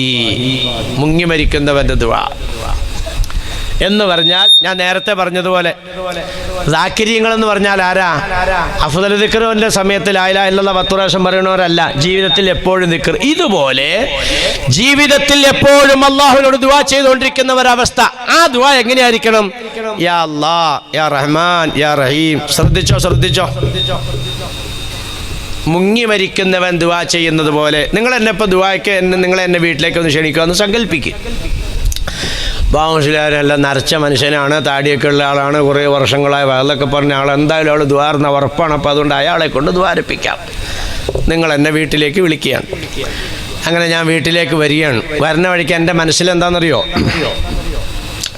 ഈ കാക്ക ചീഞ്ഞ സ്പോഞ്ച് കോഴിനെ പുഴുങ്ങി തരുമോ, അതെയോ മട്ടൺ ഉണ്ടാവുമോ? അങ്ങനെ വീട്ടിൽ വന്നു ദുആ ചെയ്ത് കഴിഞ്ഞപ്പോൾ നല്ല 1-ാം നമ്പർ മട്ടൻ. അപ്പം അങ്ങനെ മാമുസ്ലിയാർ വെട്ടി കയറ്റി മട്ടനെ. അങ്ങനെ വെട്ടി കയറ്റിക്കൊണ്ടിരിക്കുമ്പോൾ മാമുസ്ലിയാരുടെ മനസ്സിൽ അടുത്ത് തന്നെ എന്താണെന്നറിയോ? ഈ ചീഞ്ഞ ആക്ക 500 തരുമോ അത് 5000 തരുമോ? ഞാൻ വേറെ ഒരു മുസ്ലിയാക്കന്മാരെയും മുല്ലാക്കന്മാരെയും പറയല്ല, ഞാൻ എൻ്റെ കാര്യം പറയാൻ. അതേ സ്ഥാനത്ത് ഞാൻ ദുആർക്കാൻ വന്നതിൻ്റെ അവസ്ഥയെ കാണണേ. ദുആ ചെയ്യാൻ വരുമ്പോൾ മട്ടൻ ഉണ്ടാവോ? ദുആ ചെയ്ത് കഴിഞ്ഞപ്പോൾ 5000 ഉണ്ടാവോ? ആ സ്ഥാനത്ത് ഞാൻ നിലയില്ലാത്ത വെള്ളത്തിലേക്ക് ഇതാ മുങ്ങിക്കൊണ്ടിരിക്കുകയാണ്. ജനങ്ങളെ ഹൽക്കിന്റെ ഭാഗത്തേക്ക് വെള്ളം എത്തുമ്പോൾ പഠിച്ചവനെ ഒരു മട്ടൻ ബിരിയാണി ഇട്ടിങ്ങി തിന്നാമായിരുന്നല്ലോ. അതെയോ? എന്റെ ചുണ്ടിന്റെ ഭാഗത്തേക്ക് താഴ്ന്നുകൊണ്ടിരിക്കുകയാണ്. പഠിച്ചവനെ ഒരു 10 ലക്ഷം രൂപ ഇട്ടി കൊള്ളാൻ വരുവോ? പിന്നെ എന്താ സഹോദര എന്റെ നാവിൽ വരുന്നത്? യാ അല്ലാഹ്, യാ റഹ്മാൻ, യാ റഹീം. ഇത് തന്നെ അല്ലാഹ് അല്ലാഹ് അല്ലാഹ്. ഇതല്ല അള്ളാന്റെ പേരുകൾ തന്നെയാണ്. അപ്പൊ ഈ നിലയ്ക്ക് മുങ്ങി മരിക്കുന്നവൻ ദുആ ചെയ്യുന്നത് പോലെ ദുആ ചെയ്യുന്നവരല്ലാതെ ഈ ഫിത്നയുടെ ഫസാദിന്റെ കാലഘട്ടത്തിൽ രക്ഷപ്പെടുകയില്ല എന്ന് നബിയുനാ റസൂലുള്ളാഹി. ആ ദുആ എങ്ങനത്തെ ദുആയാണ്? നേരെ വിശദീകരിച്ചു തന്നു. യാ അല്ലാഹ്, യാ റഹ്മാൻ, യാ റഹീം. ഉറങ്ങാത്തവർ ശ്രദ്ധിച്ചോ. ഉറങ്ങണേനോട് ശ്രദ്ധിക്കാൻ പറഞ്ഞാൽ നടക്കണ കാര്യമല്ല. ഉറങ്ങണത് അതിൻ്റെ പണി, അത് നടത്തട്ടെ. ഉറങ്ങാത്തവർ ശ്രദ്ധിച്ചോ. ഞാൻ നിർത്തോട്ടെ, പരിപാടി നിർത്തണേ കാണണം. എന്താ മുങ്ങി മരിക്കണവൻ്റെ ദുആ? യാ അല്ലാഹ്, യാ റഹ്മാൻ, യാ റഹീം, യാ മുഖല്ലിബൽ ഖുലൂബ് സബ്ബിത് ഖൽബി അലാ തഅതിക. ഈ അവസാനം പറഞ്ഞത് ഭയങ്കര പോയിന്റാ. അവസാനം പറഞ്ഞതും ഭയങ്കര പോയിന്റാ. ഇതെന്തായി പറഞ്ഞെന്നറിയോ? ലില്ലാഹിൽ അസ്മാഉൽ ഹുസ്നാ ഫദ്ഉ ബിഹാ. അല്ലാഹു തആലക്ക് പരിശുദ്ധ നാമങ്ങളുണ്ട്. ആ നാമങ്ങൾ പറഞ്ഞുകൊണ്ട് നിങ്ങൾ ദുആ ചെയ്യുക. ലഖദ് ദഅ അല്ലാഹു ബിസ്മിഹിൽ അലീം അല്ലദീ ദഅ ബിഹി അജാബഹു. അല്ലാഹുവിന്റെ പേര് പറഞ്ഞുകൊണ്ട് നിങ്ങൾ ദുആ ചെയ്താൽ നിങ്ങളുടെ ദുആക്ക് അല്ലാഹു ഉത്തരം തരും. അപ്പൊ ദുആ ചെയ്യാനുള്ള യോഗ്യത നമ്മൾ നേടി. ഇനി നമ്മൾ ദുആ ചെയ്യാൻ പോവാണ്. ദുആ ചെയ്യുമ്പോൾ അള്ളാന്റെ പേര് പറഞ്ഞുകൊണ്ട് ദുആ ചെയ്തോ, ദുആ സ്വീകരിക്കുമെന്ന് നബിയിനാ റസൂലുള്ളാഹി. ഇതാണ് ഇന്ന് നമ്മൾ കൊണ്ടുവരേണ്ട ഏറ്റവും പുതിയതായ പ്രതിസന്ധിക്കുള്ള പരിഹാരം. ദുആർക്കൽ പരിഹാരം, ആയുധം ദുആയാണ്. ആ ദുആ എങ്ങനെ ചെയ്യണം? ഇങ്ങനെ ചെയ്യണം. നമ്മുടെ മുൻഗാമികൾക്കൊക്കെ ഈ സ്വഭാവം ഉണ്ടായി. നാട്ടിലൊരു പിന്നെ ഒരു പകർച്ചവ്യാധി വന്നാൽ, അതല്ലെങ്കിൽ ഒരു പ്രകൃതി ദുരന്തത്തിനെ നാട് ഭയപ്പെടുന്നത് കണ്ടാൽ, നാട്ടിലെ കാരണവന്മാരെല്ലാം എല്ലാവരും ഒരു മൈതാനത്തേക്ക് വിളിച്ചു കൂട്ടും, അല്ലെങ്കിൽ പള്ളിയിലും പരിസരത്തും വിളിച്ചു കൂട്ടും. എന്നിട്ട് എന്ത് ചെയ്യും? നമുക്കൊരു മുഹിയുദ്ദീൻ റാത്തീബ് നടത്താം. അന്നത്തെ അവസ്ഥ എല്ലാവരും കൂടെ കൂടിയിരുന്നിട്ട് അങ്ങോട്ട് ചെല്ലും. എന്ത്? അല്ലാഹു ഹാദിരി, അല്ലാഹു നാദിരി, അല്ലാഹു ഷാഹിദി, അല്ലാഹു മഅി, അന്തൽ ഹാദി അന്തൽ ഹഖ്, ലൈസൽ ഹാദി ഇല്ലാഹു, യാ ഹന്നാനു യാ മന്നാനു യാ ദയ്യാനു യാ സുബ്ഹാൻ, യാ അസീസു യാ ഗഫാർ, യാ ജലീലു യാ ജബ്ബാർ. ഇങ്ങനെ 99 ഇസ്മും ചൊല്ലിക്കഴിഞ്ഞാൽ ഇലാഹി അന്ത മഖ്സൂദി വറിളാക മത്ലൂബി ഹസ്ബുനല്ലാഹു നിഅമൽ വകീൽ നിഅമൽ മൗലാ വനിഅമൻ നസീർ. ഈ കാലം പോയി, ആ കാലം പോയി. നമ്മുടെ മുൻഗാമികൾ അങ്ങനെ ചൊല്ലിയിരുന്നു. ഈ മുഹിയുദ്ദീൻ റാത്തീബിനകത്ത് എന്താ ഇപ്പം നിങ്ങൾ കേട്ടതാകെ? മൊത്തം അസ്മാഉൽ ഹുസ്നയാണ്.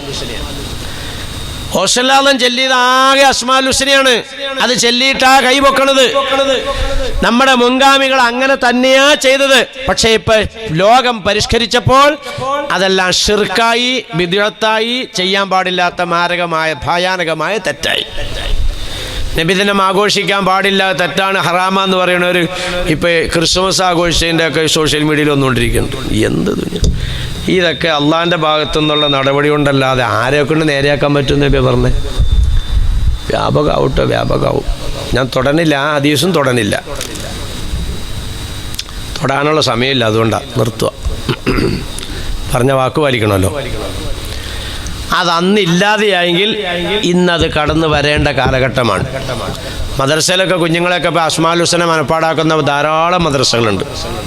അസ്മാഉൽ ഹുസ്ന മനപ്പാടാക്കിയാണ്. നമ്മുടെ വടുതല മൂസ ഉസ്താദ് മൗത്താവുന്നതിൻ്റെ ഒരു കൊല്ലം മുമ്പ് അദ്ദേഹത്തിൻ്റെ ശിഷ്യഗണങ്ങളെയൊക്കെ വിളിച്ചിട്ട് ഈ അസ്മാഉൽ ഹുസ്ന പ്രത്യേകമായ ശൈലിയിൽ മൂപ്പര് ഒരു കോർവയാക്കി, ഒരു ബൈത്ത് പോലെയാക്കി മജ്ലിസുർ റഹ്മാൻ എന്ന് പറഞ്ഞ മദ്രസയിലൊക്കെ കുട്ടികളെ പഠിപ്പിക്കണമെന്ന് അദ്ദേഹത്തിൻ്റെ ശിഷ്യന്മാരെ വിളിച്ച് പ്രത്യേകം താക്കീത് ചെയ്ത മജ്ലിസിൽ ഞാനുണ്ടായി. കാരണം എന്താണ്? ഇനി അതേ രക്ഷയുള്ളൂ. കുഞ്ഞുങ്ങൾ വൈകുന്നേരം ആകുമ്പോൾ മഗ്രിബ് നിസ്കാരം കഴിഞ്ഞിട്ട് യാ അല്ലാഹ് യാ റഹ്മാൻ യാ റഹീം യാ മലിക് ഇങ്ങനെയാണ് ചെല്ലി യാ സബൂർ എന്ന് 99 പേരും ചൊല്ലിയിട്ട് പഠിച്ചവനെ കബറി കിടക്കണേ, എൻ്റെ വാപ്പിച്ചിക്ക് പൊറുക്കണേ എന്ന് പറഞ്ഞാൽ പൊറുക്കൂലേ? എത്ര മക്കളുണ്ട് നമുക്ക് അങ്ങനെ ചെല്ലാൻ പറ്റിയത്? പോട്ടെ അങ്ങോട്ടൊന്നും പോണില്ല. അസ്മാഉൽ ഹുസ്ന അള്ളാഹുവിൻ്റെ 99 പേരുകളാണ്. വിളിച്ചാൽ അള്ളാഹു തആല ഉത്തരം ചെയ്യുന്ന ഖുർആനും ഹദീസുവാ. അല്ലാണ്ട് വേറെ എവിടെയെങ്കിലും ദഈഫായ ഹദീസ് എടുത്തല്ല ഞാൻ പറയണേ. ഖുർആൻ ലില്ലാഹിൽ അസ്മാഉൽ ഹുസ്ന ഫദ്ഉ ബിഹാ. അള്ളാഹുവിൻ്റെ പേരുകൾ പറഞ്ഞുകൊണ്ട് നിങ്ങൾ ദുആ ചെയ്യുക. നിങ്ങൾ എന്നോട് ഒരാൾ ഒരു 1000 രൂപ കടം ചോദിക്കുകയാണ്. ബാമശിലേറെ 1000 രൂപ ഇട്ടിക്കാൻ ഞാൻ ജനുവരി 30 തീയതി അതിൽ ഞാൻ അവിടെ എല്ലാം ഭാഗ്യം വെച്ചുകൊണ്ടിരിക്കുകയാണ്. പൈസ പോടാം ഡാഷിൻ്റെ മോനെന്ന് ഓടിക്കും. വേറൊരാൾ എൻ്റെ അടുത്ത് വന്നിട്ട് ചോദിക്കുകയാണ്, എനിക്ക് കുറേ പേരുണ്ട്, എനിക്ക് ഒരു പേര് മാത്രമല്ല ഉള്ളൂ. എൻ്റെ വീട്ടിൽ എൻ്റെ ഉമ്മാടെ വീട്ടുകാരെന്നെ വിളിക്കുന്നത് ബാവ കൊച്ചെന്നാണ്, വാപ്പാടെ വീട്ടുകാരെന്നെ വിളിക്കുന്നത് ബാവു കുഞ്ഞെന്നാണ്, എൻ്റെ നാട്ടിലെ തന്നെ മുസ്ലിങ്ങളായ ആൾക്കാരെന്നെ വിളിക്കുന്നത് കുഞ്ഞും ബാവു എന്നാണ്, എൻ്റെ നാട്ടിലെ ഹിന്ദുക്കളും ക്രിസ്ത്യാനികളും ഒക്കെ എന്നെ വിളിക്കുന്നത് ബാവു എന്നാണ്. ഞാൻ കുറച്ചാൾ വള്ളുകുടുത്തി പോയി. അപ്പോൾ സാറന്മാരും ടീച്ചർമാരും എന്നെ വിളിച്ചത് ബാവാന്നാണ്. താടി മീശ ഉണ്ടായപ്പോൾ ബാവ മുസ്ലിയാരെന്നാണ്. ഇപ്പം നരച്ചപ്പോൾ ആൾക്കാർ വിളിക്കുന്നത് ബാവ ഉസ്താദ് എന്നാണ്. എത്ര പേരായി?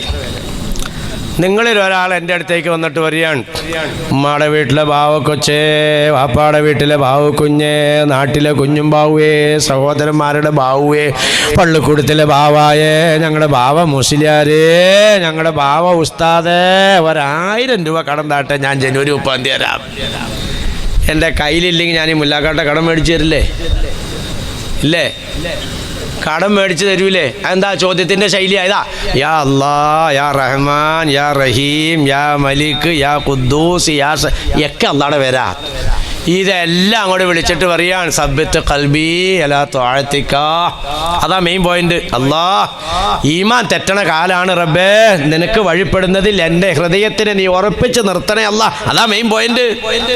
എന്നിട്ട് അങ്ങോട്ട് പറയാ, പടച്ചവനെ ഉമ്മത്തിനെ നീ രക്ഷപ്പെടുത്തണേ അല്ലാ. അങ്ങനെ ഈ അസ്മകളൊക്കെ പറഞ്ഞിട്ട് നിങ്ങൾ ദുആ എടുക്കുമ്പോൾ 3 പോയിന്റ് ആ ദുആയിൽ കൊണ്ടുവന്നാൽ ഈ ഇരിക്കുന്നവരെ ഓസുല്ലാദമിന്റെ പദവിയിലേക്ക് പൊക്കുന്ന, ആ ഇരിക്കുന്നവരെ നഫീസത്തുൽ മിസ്രിയുടെ പദവിയിലേക്കും പൊക്കും. 3 ദുആ.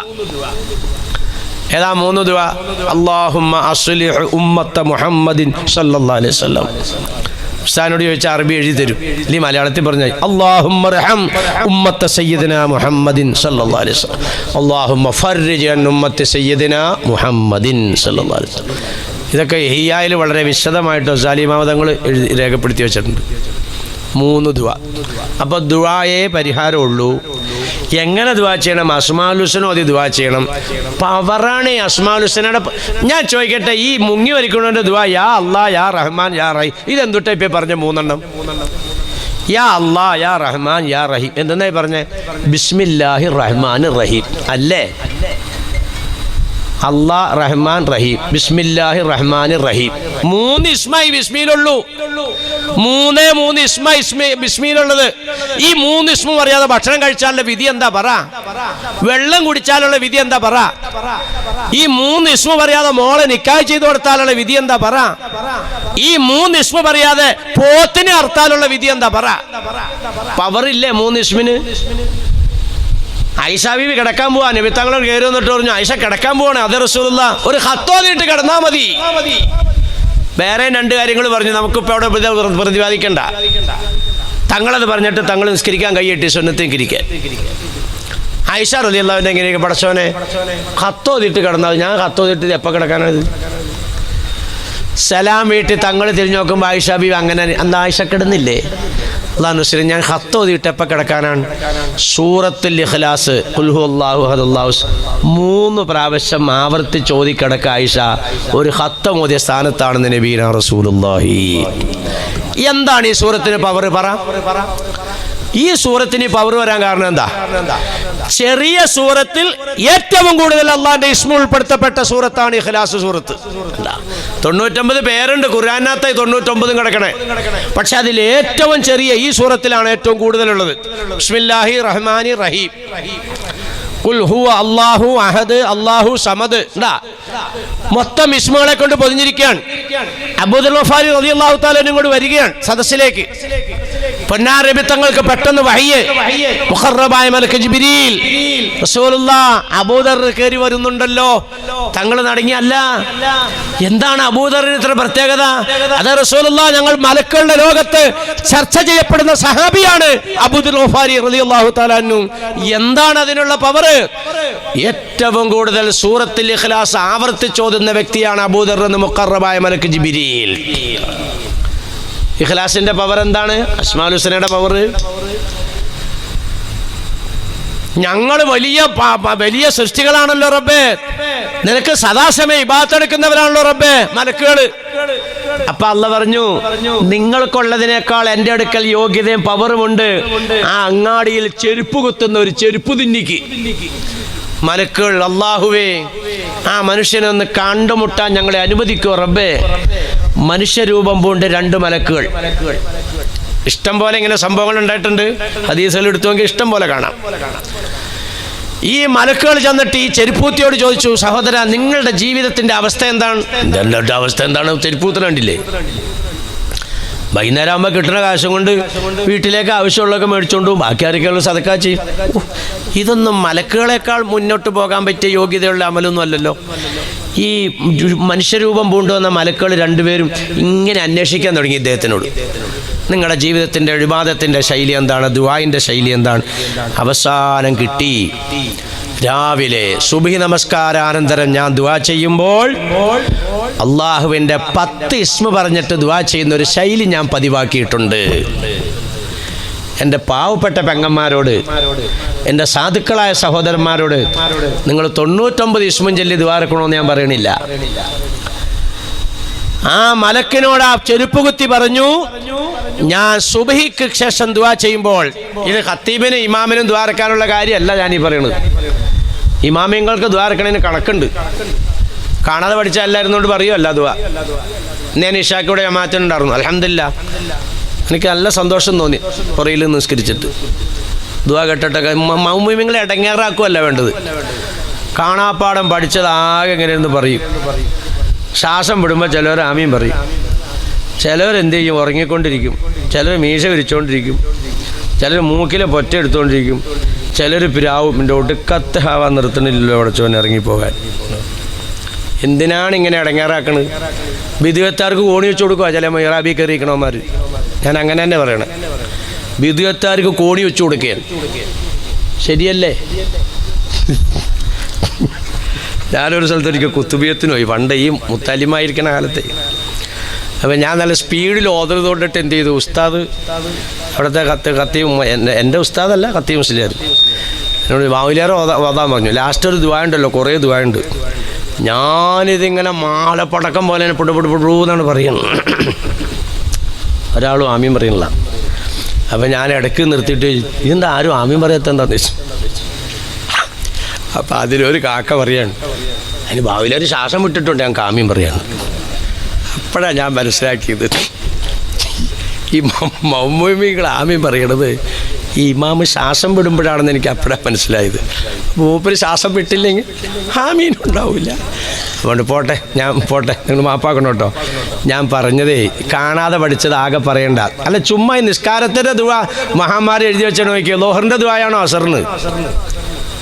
അല്ലാഹുമ്മ അക്തുബ് ലനാ ബറാഅത്തൻ മിനൻ നാരി വ അമാനൻ മിനൽ അദാബി വ ഖലാസൻ മിനൽ. എന്താ അർത്ഥമുള്ള ദുആയത്? നരകത്തിൽ നിന്ന് രക്ഷപ്പെടുത്തി പഠിച്ചവനെ, ശിക്ഷയിൽ നിന്ന് ഒഴിവാക്കി പഠിച്ചോ. ഇത് അസറിന് പറഞ്ഞാൽ എന്താന്നേ കുഴപ്പം? വേണ്ട, അസറിന് അത് പറയണ്ടാവും, ഓറിന് പറഞ്ഞാൽ എന്താ അത് മൗമിങ്ങളെ ഇടങ്ങേറാക്കണ്ടെന്നാ പറഞ്ഞതിൻ്റെ അർത്ഥം. പോട്ടെ, ഞാൻ വിഷയം ഇതല്ല. ഞാൻ പറഞ്ഞു എന്താണ്, സുബൈക്ക് ശേഷം ഞാൻ ദുആ ചെയ്യും, അല്ലാണ്ട് ഇമാമ് അസ്മാഉൽ ഹുസ്ന ദുആ ഇറക്കണമെന്നല്ല ഈ പറഞ്ഞതിൻ്റെ അർത്ഥം. ഇമാമിനത് സാധിക്കില്ല. നമ്മുടെ വ്യക്തിപരമായ ദുആയാണ് ഇവിടെയൊക്കെ പരാമർശിക്കപ്പെടുന്നത്.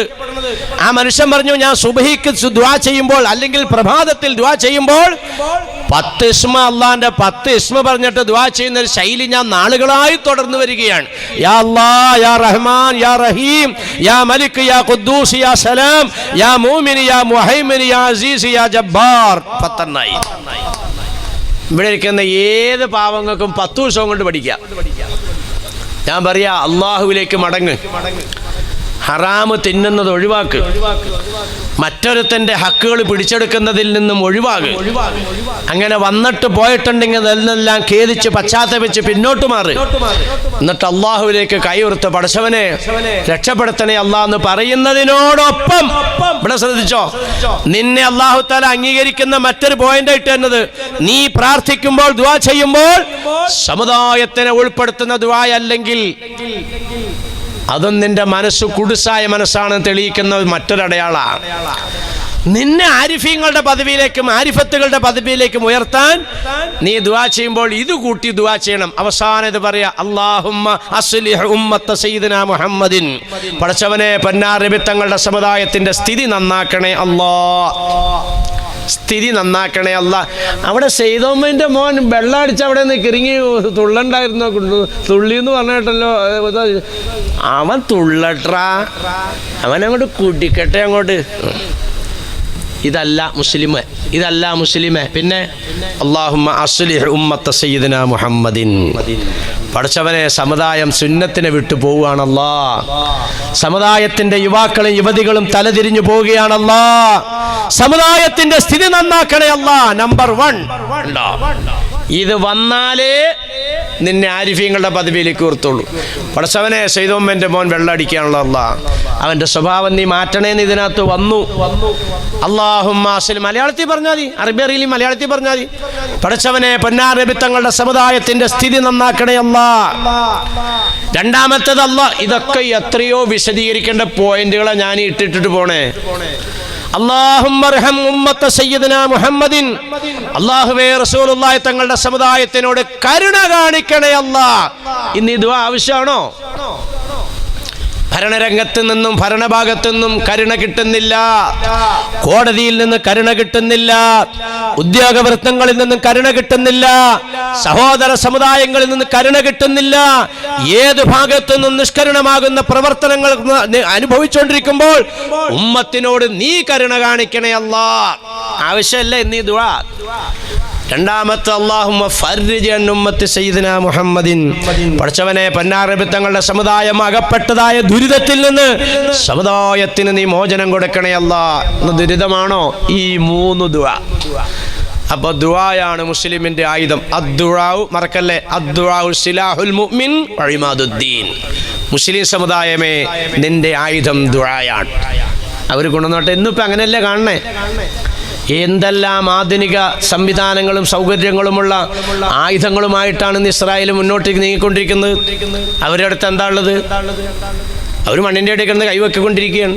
അത് തന്നെ ലോകം കൈവൊക്കുകയാണ്. ദുആയാണ് നമ്മുടെ ആയുധം. ഇവിടെയും അങ്ങനെ തന്നെ. ആരെതിർത്താലും പൗരത്വ നിയമം നടപ്പിലാക്കും എന്ന് പറയുന്ന ഇന്ത്യ രാജ്യത്തിന്റെ ആഭ്യന്തരമന്ത്രിയുടെ മനസ്സ് മാറ്റണേ പടച്ചവനെന്നായി പറയണേ. അള്ളാഹിനോട് പറയണം. അള്ളാഹു അദ്ദേഹത്തിന്റെ അപ്പം മനസ്സ് മാറ്റും. അങ്ങനെയാണ് അള്ളാഹ് മാറ്റണം പറയുള്ളൂ. വാളൂരിക്കൊണ്ട് റസൂലുള്ളാഹിനെ കൊല്ലാൻ വന്ന ഉമർ ഫാറൂഖ് തങ്ങളുടെ മനസ്സ് മാറ്റിയ ആരാണ്? ആ മാറ്റിയവന്റെ പേരാണ് അള്ളാഹ്. ആ അള്ളാഹ് തന്നെ ഇന്നും ലോകത്തിനെ നിയന്ത്രിക്കുന്നത്.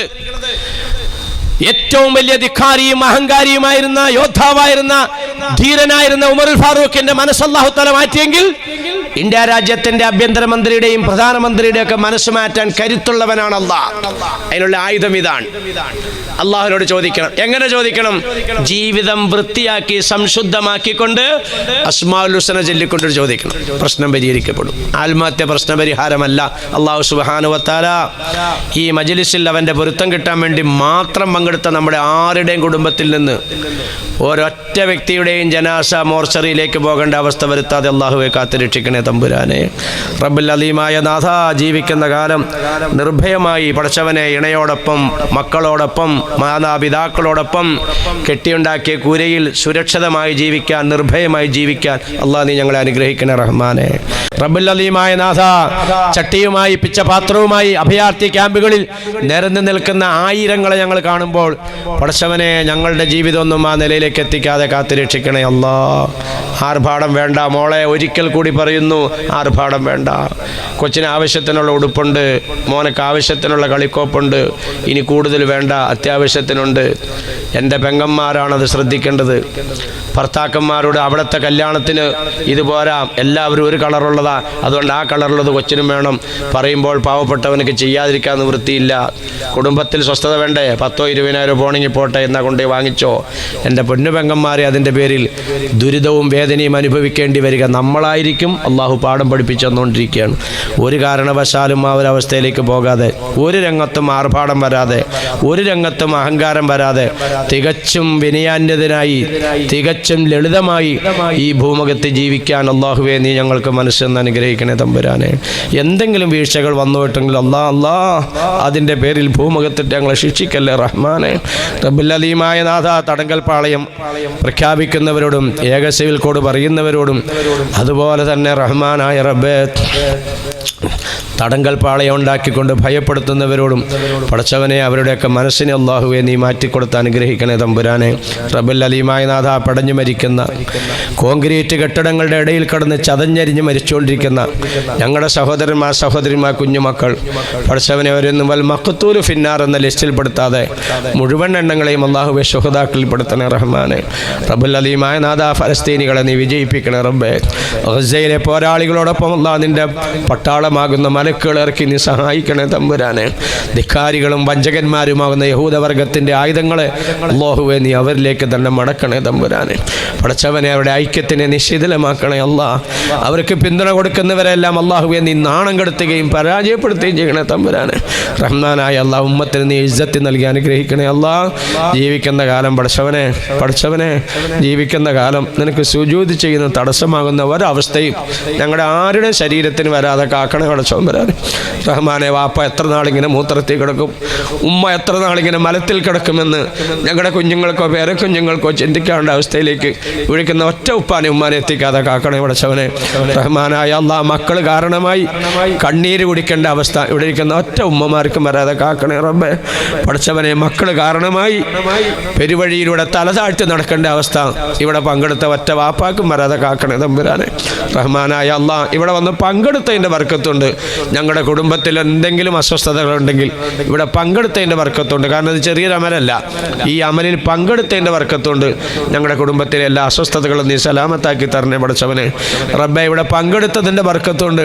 ഞങ്ങളെ ആരെയും മാരകമായ ഭീകരമായ രോഗത്തിന് അടിമയാക്കാതെ കാക്കണേ അല്ലാ.